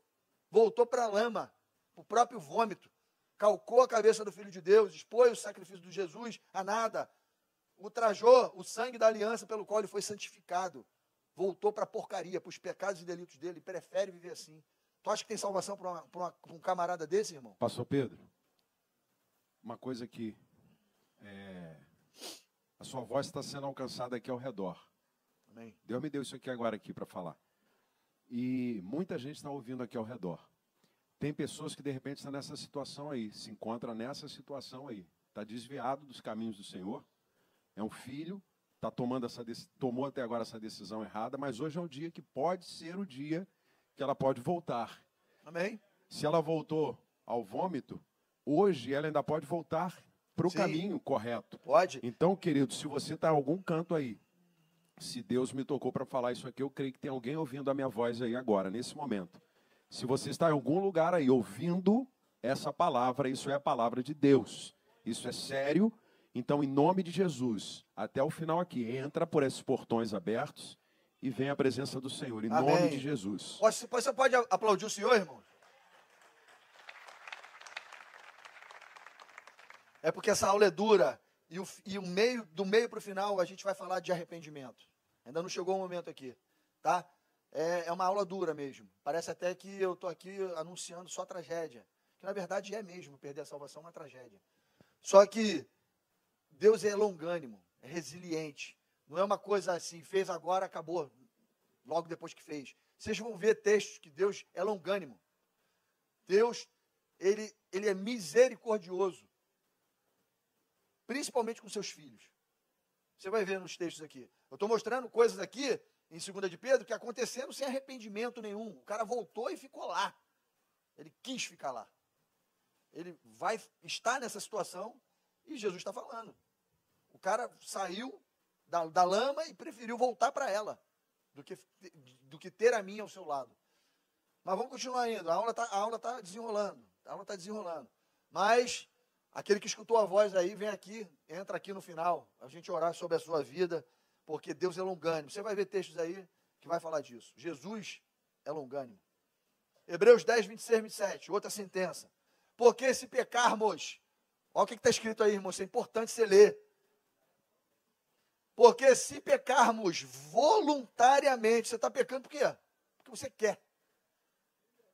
Livre-arbítrio. Você tem o Espírito de Deus, ele assinalou o pecado, te mostrou que é errado, e você, mesmo ouvindo, a tua carne militou contra o teu espírito, e você voluntariamente escolheu dar vazão à sua carne. Voluntariamente você pecou. E pecou com o espírito. Aí o que o texto diz? Porque se pecarmos voluntariamente, depois de termos recebido o conhecimento da verdade, já não resta mais sacrifício pelos seus pecados, mas uma certa expectação horrível de juízo e ardor de fogo, que há de devorar os adversários. Não sou eu que estou dizendo, é a palavra de Deus. Você recebeu o Espírito Santo de Deus. Ele habita em ti.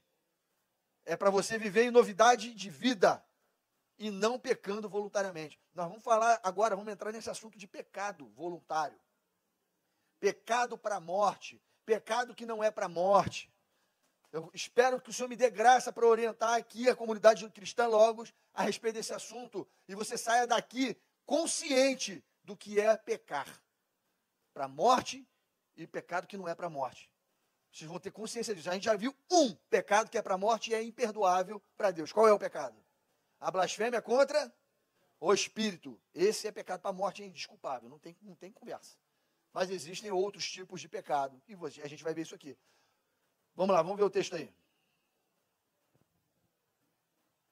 E Hebreus 6, 4, 8. Porque é impossível que os que já uma vez foram iluminados e provaram o dom celestial e se fizeram participantes do Espírito Santo, e provaram a boa palavra de Deus e as virtudes do século futuro, ou do mundo vindouro, em outra tradução, e recaíram, sejam outra vez renovados para arrependimento.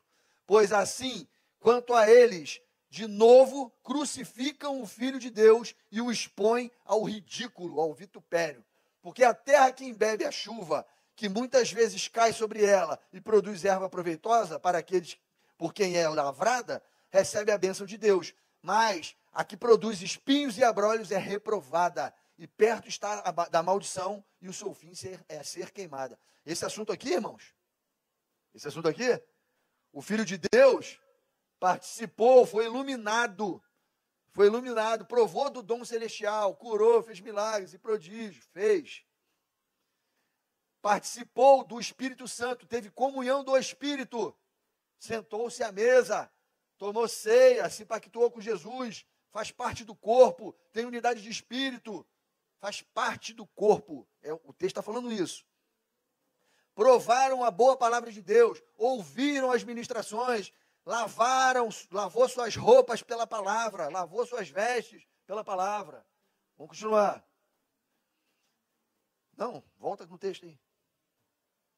Participou das virtudes do século futuro, dos poderes do mundo vindouro, exerceu poderes do reino através da sua vida. E recaíram. Depois disso tudo, recaíram. Irmãos, você acha que depois disso tudo, Deus vai perdoar a pessoa que permanece dessa forma? Olha lá para o Êxodo. O Senhor abriu o mar, o Senhor fez cortina de fumaça, fez labareda de fogo, fez pedra verter água, mandou codornizes, fez tudo aquilo que vocês já leram no Êxodo. O povo lamuriou, murmurou e só fazia pecar contra Deus. O que Deus fez com eles? Matou uma geração inteira, nenhum deles entrou na terra, só Caleb e Josué. O que você acha que eles vão fazer com o filho que ele colocou dentro desse cara, o Espírito Santo dele? Lá eles não tinham o Espírito Santo não, irmãos. Não tinham. Nós temos. Naquele tempo Jesus não tinha morrido por eles. Ele morreu por nós. Qual é o peso da medida disso, irmãos? Depois de um texto como esse, que não sou eu que estou falando, nós estamos lendo, está escrito. Não é para ter temor a Deus? É para ter temor a Deus. Por que Deus está falando essa sentença em Hebreus 6? Porque esse homem desse texto não se arrependeu. Toda a chave está em arrependimento sincero. Eu estou falando arrependimento sincero, porque não adianta você vir fazer um monte de coisa e falar, me arrependo, Senhor, me arrependo. O Senhor entra na sua alma, na divisão da alma e do espírito, com a sua palavra. É Ele que vai sondar o teu coração e vai saber se o teu arrependimento é de verdade ou se não é de verdade. É Ele que vai te condenar ou vai te perdoar. Porque Ele vai ver o que está dentro da sua alma. Não adianta você vir aqui na frente, se ajoelhar e fazer um papelão se você não está arrependido. O Senhor está vendo, irmãos. Terrível coisa é cair na mão do Deus vivo. O Senhor está vendo. Você não está mentindo para o pastor Everaldo vindo aqui, se botar o seu joelho nesses pedriscos aqui da frente, não. Se não for de coração, não adianta, não vale de nada. Não adianta, não vale de nada. Se não houver arrependimento genuíno, aprovado por Deus, não adianta nada. Você expôs o Filho de Deus ao ridículo e está querendo que ele seja crucificado de novo, só para você. Vocês estão entendendo, irmãos? Tem que ter arrependimento. Se não tiver, nada feito. Nada feito. Vamos continuar. Olha só esse texto de Êxodo 32. Nesse contexto, o povo de Israel pecava contra Deus, pecava contra a aliança que ele fez, pecava o tempo inteiro contra Deus. Chegou um ponto que Deus falou, eu vou acabar com esse povo, eu vou eliminar esse povo. E aí Moisés vai lá e intercede pelo povo. E fala esse texto aqui, querendo se colocar como mediador. Ele fala assim, agora, pois, perdoa o seu pecado, Senhor, perdoa o pecado do povo. Se não, risca-me, peço-te, do teu livro que tens escrito. Acaba comigo logo, acaba, me tira a salvação. Me tira do teu livro, mas perdoa o povo. Aí o Senhor diz assim para ele. Então disse o Senhor a Moisés, aquele que pecar contra mim, a este riscarei do meu livro. Não adianta você vir falar pelo teu povo, não. A salvação aqui é individual. Não adianta você pode interceder por eles, mas se eles não mudarem, Esse que pecar contra mim é o risco do meu livro. Não adianta você vir aqui falar, tira o meu nome por eles, não. O pecado é individual, a salvação é individual, o acerto de contas com Deus é individual. Eu posso orar para interceder pela tua vida, mas se você não quiser mudar, é individual. O Senhor vai cobrar de você, não é de mim. Ele pode até cobrar de mim se eu não interceder por você, vendo você pecar. Se eu não for falar contigo, se eu não for te exortar, se eu não for te alertar, como um bom irmão deve fazer pelo outro. Mas dar ouvidos, mudar o seu proceder, não diz respeito a você, diz respeito àquele que está ouvindo. Querer ou não querer mudar. E é ele que vai ter o nome riscado do livro da vida, não é você. É ele. Porque é aquele que pecar contra mim, é esse que eu vou riscar do meu livro. Amém? É individual. Vamos lá. Apocalipse 3:5. O que vencer, agora olha só, o texto contrário a esse de Êxodo. O que vencer será vestido de vestes brancas, e de maneira nenhuma riscarei o seu nome do meu livro da vida, riscarei o seu nome do livro da vida, e confessarei o seu nome diante do meu Pai e diante dos anjos. Ou seja, se você vencer, o Senhor de maneira nenhuma vai riscar o teu nome do livro lá, do livro que teu nome está escrito lá, no livro da vida. De maneira nenhuma. E ele ainda fala mais, vou te confessar diante do meu Pai, que você é meu irmão e faz parte da nossa família. E também dos anjos, da família do céu. Vou falar para meu Pai e para os anjos que você é integrante da nossa família celestial. Nós recebemos você como membro da nossa família. Somos irmãos e temos o mesmo Pai. E o seu nome está escrito no livro da vida. E as suas vestes são brancas. É ruim, irmão, mas também tem coisa boa. Da mesma forma que é arriscado, também aquele que perseverar até o fim, tem o seu nome confessado diante de Deus e diante dos anjos. E o seu nome vai estar lá, ó, bonitão, escrito no livro da vida. E suas vestes serão brancas. Amém? Vamos lá. Agora, vamos lá, esse texto aqui, queria a atenção de vocês aí. Tem alguém cansado aí? Está cansado? Está cansativo, irmãos? Tá não, né? O fogo fica bem pertinho do nosso pé aqui, né? A gente sabe, né, que esquenta, né? Essa aula esquenta mesmo. Olha só, essa hora aqui, eu queria a atenção de vocês, porque é um assunto que causa muita intriga, muita dúvida na cabeça do povo de Deus. A respeito de pecado.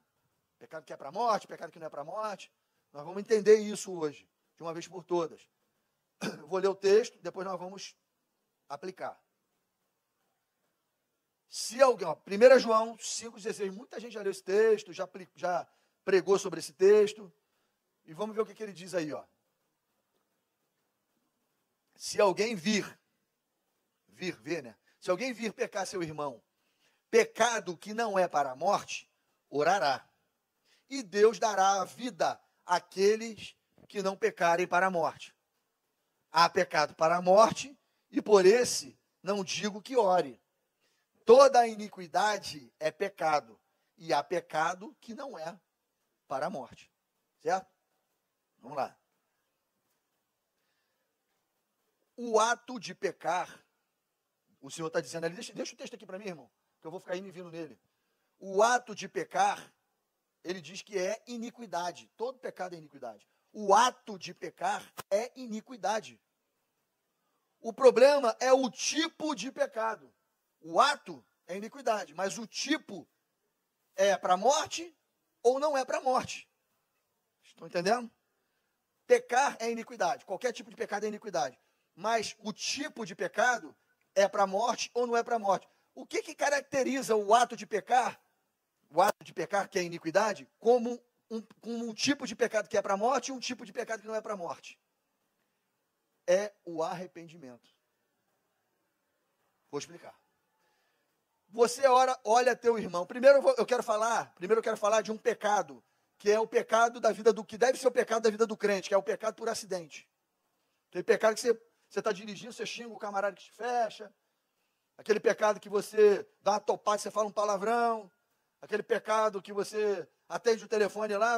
O Pedro está em casa, e você mesmo fala, não, estou não. Deus do céu, por que eu estou mentindo? Você está entendendo? Esses pecados sem querer é uma coisa. Isso é acidente. Nem passa por dentro do seu tronco cerebral. Você, de repente, você fala sem querer. Você está assistindo um jogo de futebol, o cara está de cara pro gol, erra o gol, tu aí tu fala outro nome. Sem querer, às vezes acontece. Nem passa no teu tronco cerebral, nem passa. O negócio acontece do nada. Amém? Tem gente que já dominou isso. Glória a Deus, eu ainda não consegui, não. Confesso que eu não sou santarrão, eu estou falando que eu sou. Às vezes eu solto um palavrão, a minha mulher lá do quarto, misericórdia. Até minhas filhas falam, misericórdia. Perdão, eu falo, perdão, Senhor, na memória, perdão, Senhor.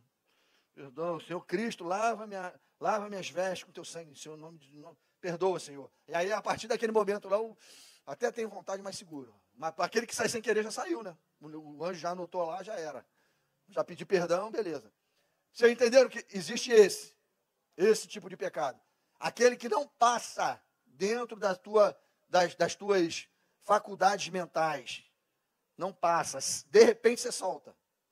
Agora tem um pecado que você, servo de Deus, maquina ele dentro da sua cabeça. Você pensa, produz dentro de você, você vai vivendo com aquilo vai crescendo, vai ganhando forma, que nem um neném na barriga da mulher, e tem uma hora que você bota ele para fora e materializa ele. Tem diferença? Sim ou não? Tem ou não tem? Daquele primeiro que eu estava explicando aqui, não tem diferença? Tem diferença.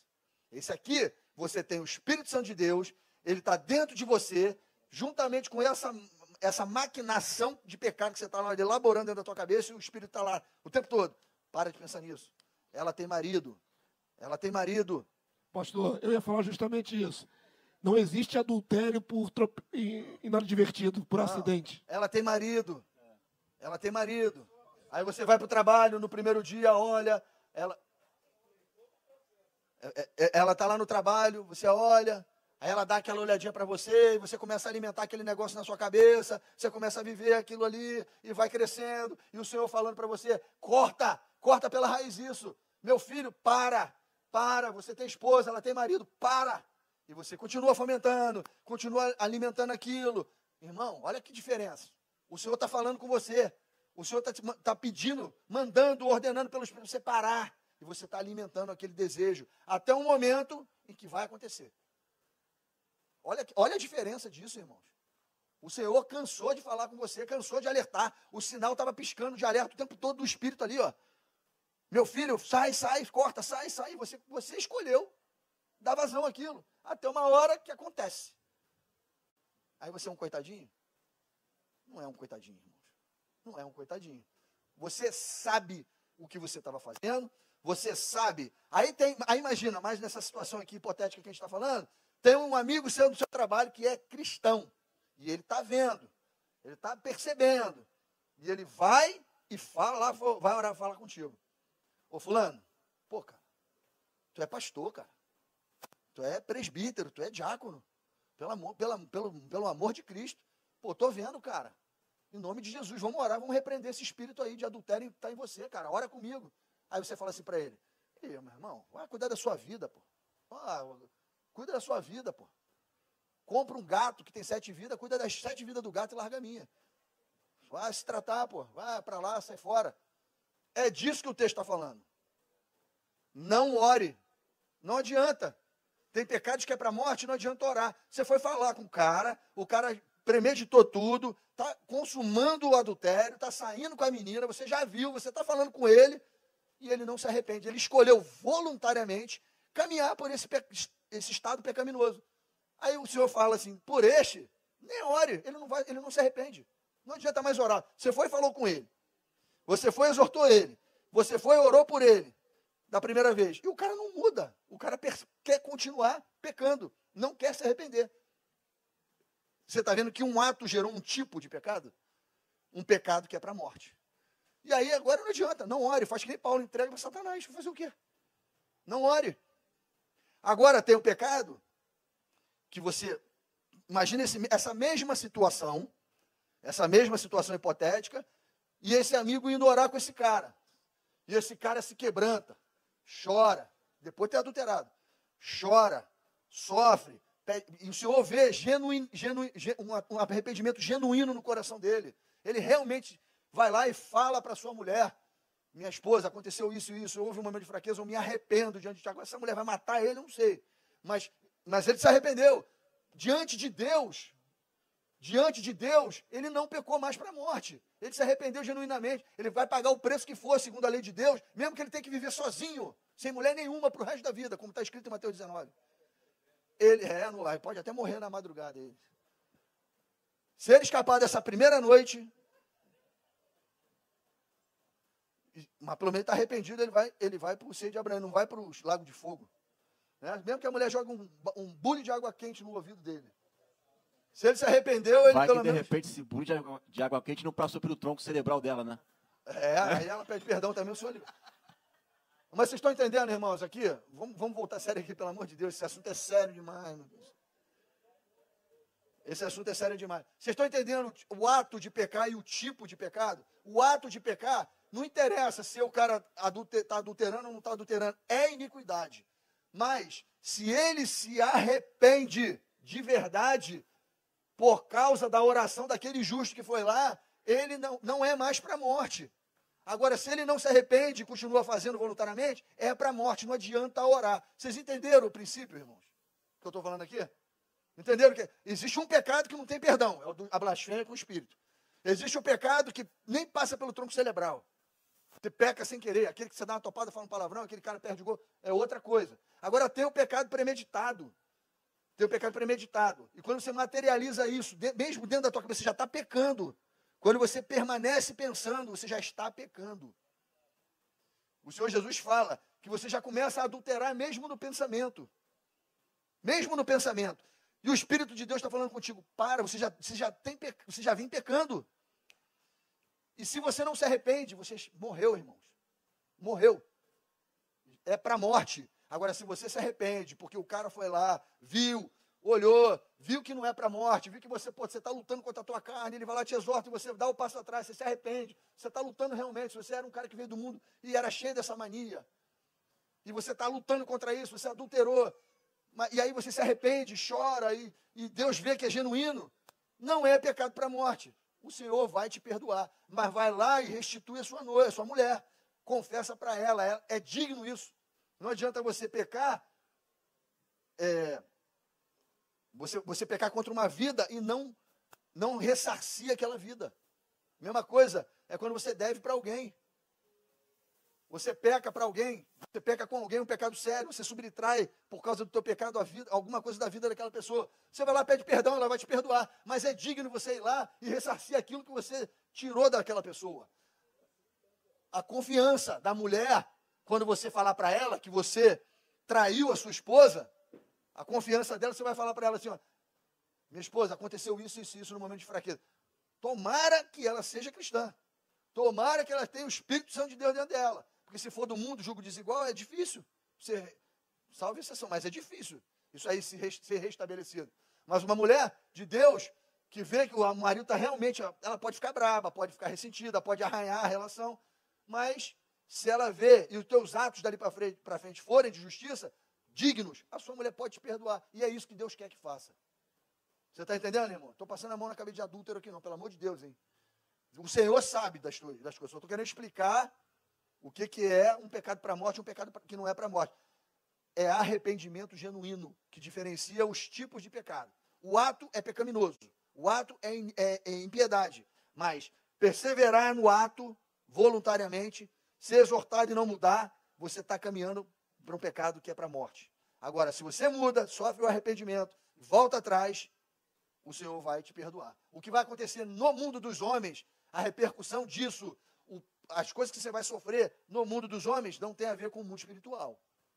A mesma coisa é um assassinato. Você mata uma pessoa, você se arrepende, Deus te perdoa. Vai te livrar da cadeia? Não vai te livrar da cadeia. A lei dos homens é uma, a lei de Deus é outra. Que fique bem distinto. Isso aí na cabeça de vocês. Vocês entenderam, irmãos? Isso que eu acabei de falar? Então vamos caminhar, que já estamos chegando, acho que no final. Faltam quantos slides ainda aí? 8, vamos embora, vamos correr. Romanos 11, 21, 22. Porque se Deus não poupou os ramos naturais, teme que não te poupe a ti também. Considera, pois, a bondade e a severidade de Deus, para com os que caíram, severidade, mas para contigo, benignidade. Se permaneceres na sua benignidade, de outra maneira, também tu serás cortado. Então, Deus, essa é a balança. balança justa. Balança justa. Vamos lá, passa aí. Apesar de tudo, até muitos dos principais, lá os sacerdotes da época, esse contexto de João é no tempo de Jesus, os sacerdotes da época, os fariseus da época, eles creram em Jesus e preferiram a glória dos homens do que confessar o nome do Senhor.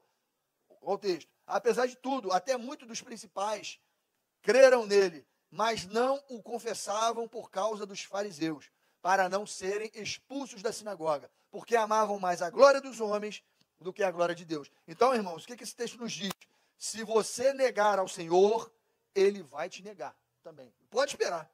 Se você não der testemunho de Jesus, assumindo que ele é o seu Senhor, diante dos povos, diante dos seus familiares, diante do seu patrão, diante de reis, diante de quem for, se você negar por causa de qualquer coisa, até de trabalho, ele vai te negar. Se você nega ele, ele vai te negar no mundo vindouro. É fato. Se você nega o Senhor, ele te negará. Vocês entenderam isso? Os fariseus da época aqui creram em Jesus, mas negaram ele, porque preferiam a glória dos homens da sinagoga, do medo de serem expulsos da sinagoga, preferiram a glória dos homens do que confessar o nome de Jesus. Foram negados também e perdem a salvação. Amém? Se não tiver arrependimento. A parábola do vinhateiro. Aqui você vai entender que existe uma misericórdia, existe um tempo de espera que Jesus, todo paciente, longânimo e benigno, ele vai fazer você, tratar você até você se arrepender ou não, até você ser reintegrado à família ou cortado dela. Olha a parábola do vinhateiro. E dizia esta parábola: um certo homem tinha uma figueira plantada na sua vinha e foi procurar nela fruto, não o achando, e disse ao vinhateiro: eis que há 3 anos venho procurar fruto nesta figueira e não o acho. Corta, porque ocupa ainda a terra. Por que ocupa ainda a terra inutilmente? E respondendo ele, disse-lhe ao Senhor: deixa-a este ano, até que eu a escave, a esterque, e se der fruto, ficará, e se não, depois mandarás cortar. Esse dono da vinha é Deus, o agricultor é Jesus, e a vinha somos nós. Ele está dizendo assim: dá mais um tempo. O Senhor está olhando para você e está falando, ele há 3 anos não faz nada, não produz nada, não dá fruto nenhum. É um estéril. Está ali ocupando o lugar, vou arrancar ele daqui. Acabou, vou extinguir dele o espírito. Não serve para nada. Aí Jesus fala: não, pai, aguenta mais um pouco. Deixa eu ir lá, eu vou tratar dele, vou falar com ele, vou me aparecer em sonhos, vou mandar um irmão nosso lá para falar com ele, exortar, trazer ele a fé dele novamente, reforçar ele. Dá mais um tempo. Se ele não der fruto, o Senhor corta. Essa é a longanimidade de Deus. O Senhor espera que você se arrependa, que você volte atrás, que você produza. Ele é longânimo, é paciente, não é de uma hora para outra. Essa parábola está falando disso. Mas existe um tempo. Existe uma hora em que a água chega na borda do copo e transborda. E o Senhor tem paciência. E acaba a paciência também. Então esse texto está falando disso. Então, ainda dá tempo, se você está em pecado, se você ainda está infrutífero, de voltar atrás, se é que o Senhor ainda habita em você. É só você que pode sentir isso. É só você. Porque o Senhor está te cercando, está te rodeando para que você produza frutos. Ele está fazendo isso. Você pode estar até negligenciando isso, mas que Ele está, Ele está. Então, irmão, volta. Volta para o seu Senhor, porque Ele quer te receber. Ele quer. Ele quer. Amém? Vamos lá. Gênesis 4, 6, 7. E o Senhor disse a Caim: por que te iraste?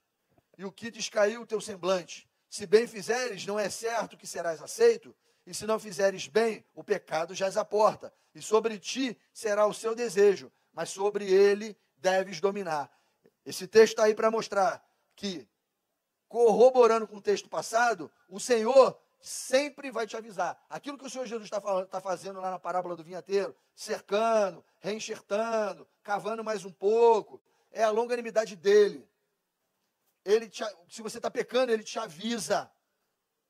Ele vai te exortar que você está errado, que você tem que voltar às primeiras obras, que você tem que se arrepender. Ele faz isso. O Senhor sempre avisa antes. Sempre te avisa se você está no mau caminho para você se endireitar. O Senhor sempre fala conosco antes de cortar. Sempre. Ele vai te exortar, ele vai te açoitar, ele vai tentar te endireitar, mas é você que decide se você quer ou se você não quer se endireitar. Mas uma coisa seja dita, irmãos, o Senhor sempre nos avisa. Sempre vai nos avisar. Vamos lá. Ezequiel 18, 26, 27. Aquele texto que a gente leu lá no início, eu vou ler mais uma parte dele aqui. Ó. Desviando-se o justo da justiça e cometendo iniquidade, morrerá por ela, na iniquidade. Que cometeu, morrerá. Mas convertendo-se o ímpio da impiedade que cometeu e procedendo com retidão e justiça, conservará este a sua alma em vida. Tudo está no arrependimento. Se arrependeu genuinamente, o Senhor perdoa. Ele vai te avisar, ele vai te exortar, porque ele quer que você se arrependa de coração e volte a caminhar nos caminhos dele. Passa aí, irmão. Deus não usa balanças injustas. Aqui você vai ver a justiça de Deus. 2 pesos diferentes, 2 espécies de medida são abominação ao Senhor, tanto um quanto o outro. Provérbios 20, 10. Pesos diferentes são abomináveis ao Senhor, e balança enganosa não é boa. Provérbios 20, 23. Balança enganosa é abominação para o Senhor, mas o peso justo é o seu prazer. O Senhor é justo. Alguém tem dúvida disso? O Senhor não tem prazer na morte do ímpio. Ele sempre vai avisar antes, para que ele quer que todos se arrependam. Todos, os filhos e as nações. Todos se arrependam. Deus não tem prazer na morte do perverso. Não tem. Ele quer que todo mundo se arrependa. Por isso que ele avisa, por isso que ele exorta, por isso que ele manda alguém falar, por isso que ele dá sonho, porque ele vai sempre te avisar. Agora, você que segue o destino que você quer seguir. Bênção ou maldição. Deus não usa balanças injustas. Entendemos que o ímpio, ele será condenado por causa dos seus próprios pecados. Mas Deus jamais irá lançar alguém no lago de fogo e enxofre sem dar a ela uma oportunidade de quê, irmãos? De arrependimento. Deus sempre vai dar essa oportunidade. Deus é justo e não usa de balanças injustas. Vamos lá, o próximo. Agora eu vou ler 2 textos. Faltou esse mais um, não é isso? Não é? Eu vou ler esses textos aqui que já foram lidos na aula do pastor Damásio, só que ele deu ênfase ao livro das obras, porque se tratava das nações. Eu vou dar ênfase ao livro da vida, que trata dos eleitos. E ele está nesse momento aqui, falando da primeira ressurreição. Deixa eu ver, não. Da segunda ressurreição, do grande trono branco. Eu vou ler o texto de Apocalipse 20. Isso aí é um momento lá depois do milênio. Já passou o reino milenar de Cristo. É o período que vai ter um tribunal que antecede o período do reino eterno, da eternidade futura, quando Deus vem para cá morar com os homens. Você vai ver, eu vou mostrar para você que nesse texto, que existe um tribunal que vai colocar diante do Senhor os eleitos reprovados e vai colocar diante do Senhor as nações que não ressuscitaram lá na primeira ressurreição, porque não eram de Cristo, mas vão ressuscitar na segunda para comparecer diante do Senhor, para responder cada um segundo as suas obras. Vou ler o texto. Apocalipse 25, 6. Aos outros mortos não reviveram, até que os 1000 anos se acabaram. Esta é a primeira ressurreição. Bem-aventurado e santo é aquele que tem parte na primeira ressurreição. Sobre este não tem poder a segunda morte, mas serão sacerdotes de Deus e de Cristo e reinarão com eles 1000 anos. Esse momento aqui é na volta de Jesus. Aí eu estava certo, pastor Damásio. Eu estava certo, pastor Damásio. Não é o trono branco, está escrito errado ali. O grande trono branco é porque o contexto é do trono branco, mas aqui está para mostrar esse texto que existem 2 ressurreições e que essa ressurreição que o texto está falando é a ressurreição dos santos. É a ressurreição daqueles que vão reviver na volta de Jesus. É a primeira ressurreição dos bem-aventurados. É os que vão ressuscitar para reinar com Cristo 1000 anos. Os eleitos. Amém? Todo mundo entendeu isso? Agora vem o outro texto. Vamos lá. Vi um grande trono branco, agora é o trono branco. Agora vai acontecer o seguinte, aquela ressurreição foi a dos santos. Agora vai ressuscitar uma galera depois de 1000 anos. É a ressurreição universal. E dentro dessa ressurreição, vai estar levantando os eleitos que não levantaram na primeira ressurreição. Porque não foram bem-aventurados e santos, estavam reprovados. Eles vão aparecer aqui agora. Não levantaram lá na primeira, mas vão levantar na segunda, porque foram reprovados. Irmão, eleito eleição não tem a ver com salvação. Lembra que a gente falou isso? Eleição tem a ver com propósito. Eleição é a graça de Deus. É imerecida, é por amor, é por sorte. Lembra da aula do pastor Igor? É por sorte, é por contemplação. Se Deus escolheu você, te elegeu, Ele nunca vai tirar isso de você. O que vai acontecer é você ser um eleito reprovado. Mas deixar de ser eleito porque você não cumpriu, nunca vai acontecer. Você é um eleito reprovado. Você é um eleito que não cumpriu a sua eleição. Você é um eleito que não cumpriu o seu chamado. Mas não vai deixar de ser eleito. Porque é por causa dessa eleição que você está sendo jogado no lago de fogo e enxofre. Vocês entenderam? Deus não tira aquilo que Ele dá. Ele não lança em face aquilo que Ele dá. Ele não toma aquilo que Ele dá. A eleição, a graça, Ele colocou em você de forma imerecida. E Ele não vai tirar isso. Você vai para o buraco, para o lago de fogo e enxofre, se não perseverar até o fim, como eleito. Você nunca deixa de ser eleito. É um agravante. É um agravante da sentença. Entendido isso? Agora vamos ler o texto aqui, ó. Vi um grande trono branco e aquele que nele se assenta, aquele que nele se assenta, de cuja presença fugiram a terra e o céu, e não se achou lugar para eles. Vi também os mortos, os grandes e os pequenos. Agora está ressuscitando todo mundo, todo mundo que estava desde a época de Adão e Eva lá, que não participaram da primeira ressurreição. Vi também os mortos, os grandes e os pequenos, postos em pé diante do trono. Então abriram livros. Ainda outro livro, o livro da vida, foi aberto. E os mortos foram julgados segundo as suas obras, conforme o que se achava escrito nos livros. Deu o mar os seus mortos que nele estavam, a morte e o Hades, o mundo dos mortos, entregaram os mortos que nele havia, e foram julgados, os mortos, um por um, segundo as suas obras. Então, a morte e o Hades, o mundo dos mortos, foram lançados para dentro do lago de fogo. Então, agora a morte está sendo vencida, está sendo jogada lá também a potestade. O mundo dos mortos, a região onde ela domina, está tudo sendo lançado no lago de fogo e enxofre. Está tudo sendo lançado lá. Todos os inimigos de Cristo, de Deus, estão sendo lançados para fora, lá para dentro do lago de fogo. Nesse momento que o diabo também é lançado no lago de fogo, os demônios são lançados no lago de fogo. Tudo que se levantou contra Deus, inimigos de Deus, estão sendo lançados ali. Esta é a segunda morte, o lago de fogo. E se alguém não foi achado, inscrito no livro da vida, esse foi lançado para dentro do lago de fogo. Então aqui, ó, você está vendo? O livro das obras está sendo aberto para julgar as nações que estão ressuscitando. E o livro da vida está sendo aberto para mostrar para aquele eleito que foi reprovado, que não levantou na primeira ressurreição, que era para ele ter levantado, que ele vai ter o seu nome riscado do livro da vida. Lembra aquele texto de Moisés? Aquele que pecar contra mim, esse eu riscarei do meu livro. Lembra dessa sentença de Êxodo? Agora está se cumprindo ali, ó. Esses eleitos que pecaram contra Deus, que não se arrependeram, que se mantiveram em pecado, eles não levantaram na volta de Jesus, mas agora estão levantando na segunda ressurreição para olharem para a face do Senhor e receberem, não te conheço. Aqui, está vendo o teu nome aqui? Está arriscado, ó. Aparta-te de mim e vá para o fogo. É para onde vai os eleitos reprovados. E as nações que estão sendo julgadas aqui, pelo livro das suas obras, vocês viram na aula do pastor Damásio.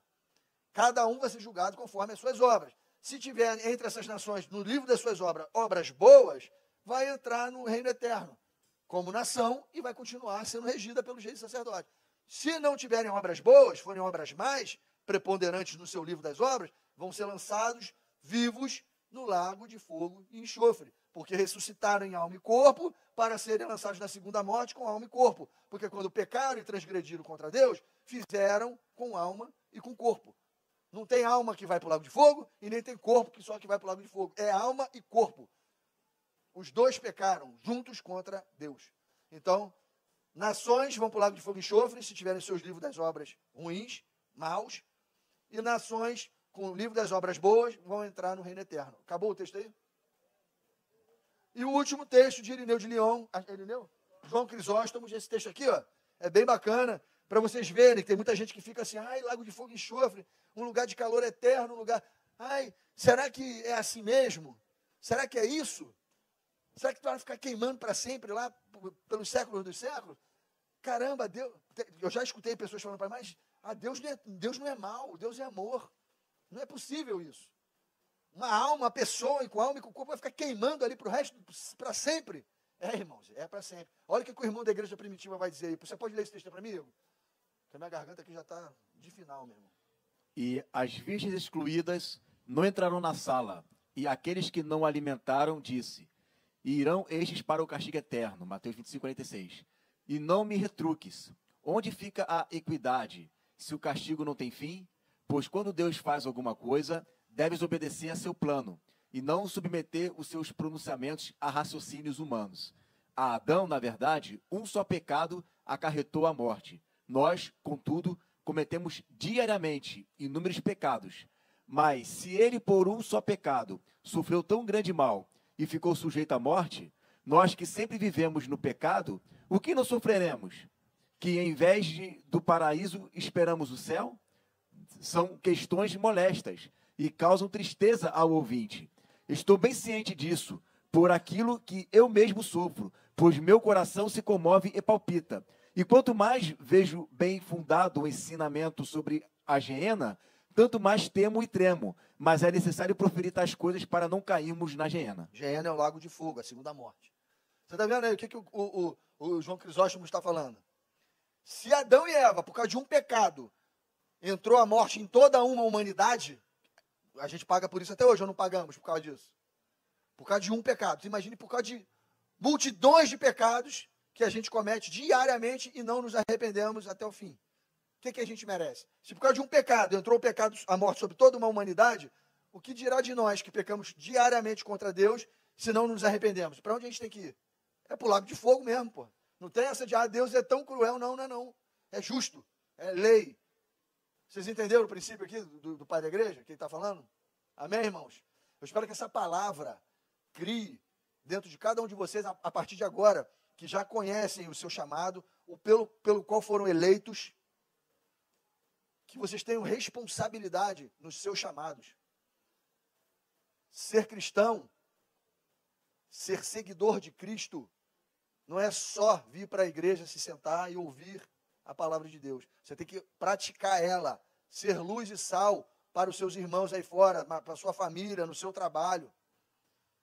Você tem que dar frutos, se santificar, porque o Senhor está vindo e Ele vai requerer na sua igreja a forma como ela deixou, acesa e santa, imaculada e pura. Que sejam essas palavras uma bússola no coração de vocês daqui para frente, irmãos. Porque coisas maravilhosas estão prometidas para nós e nós vamos receber elas. Mas tem uma caminhada pela frente, que não é fácil, não é uma caminhada larga, ela é estreita, mas o Senhor falou que estaria conosco pelo seu Espírito e que nós venceríamos o mundo. Amém, irmãos? Deus abençoe vocês e fica com essa palavra em nome de Jesus. Amém.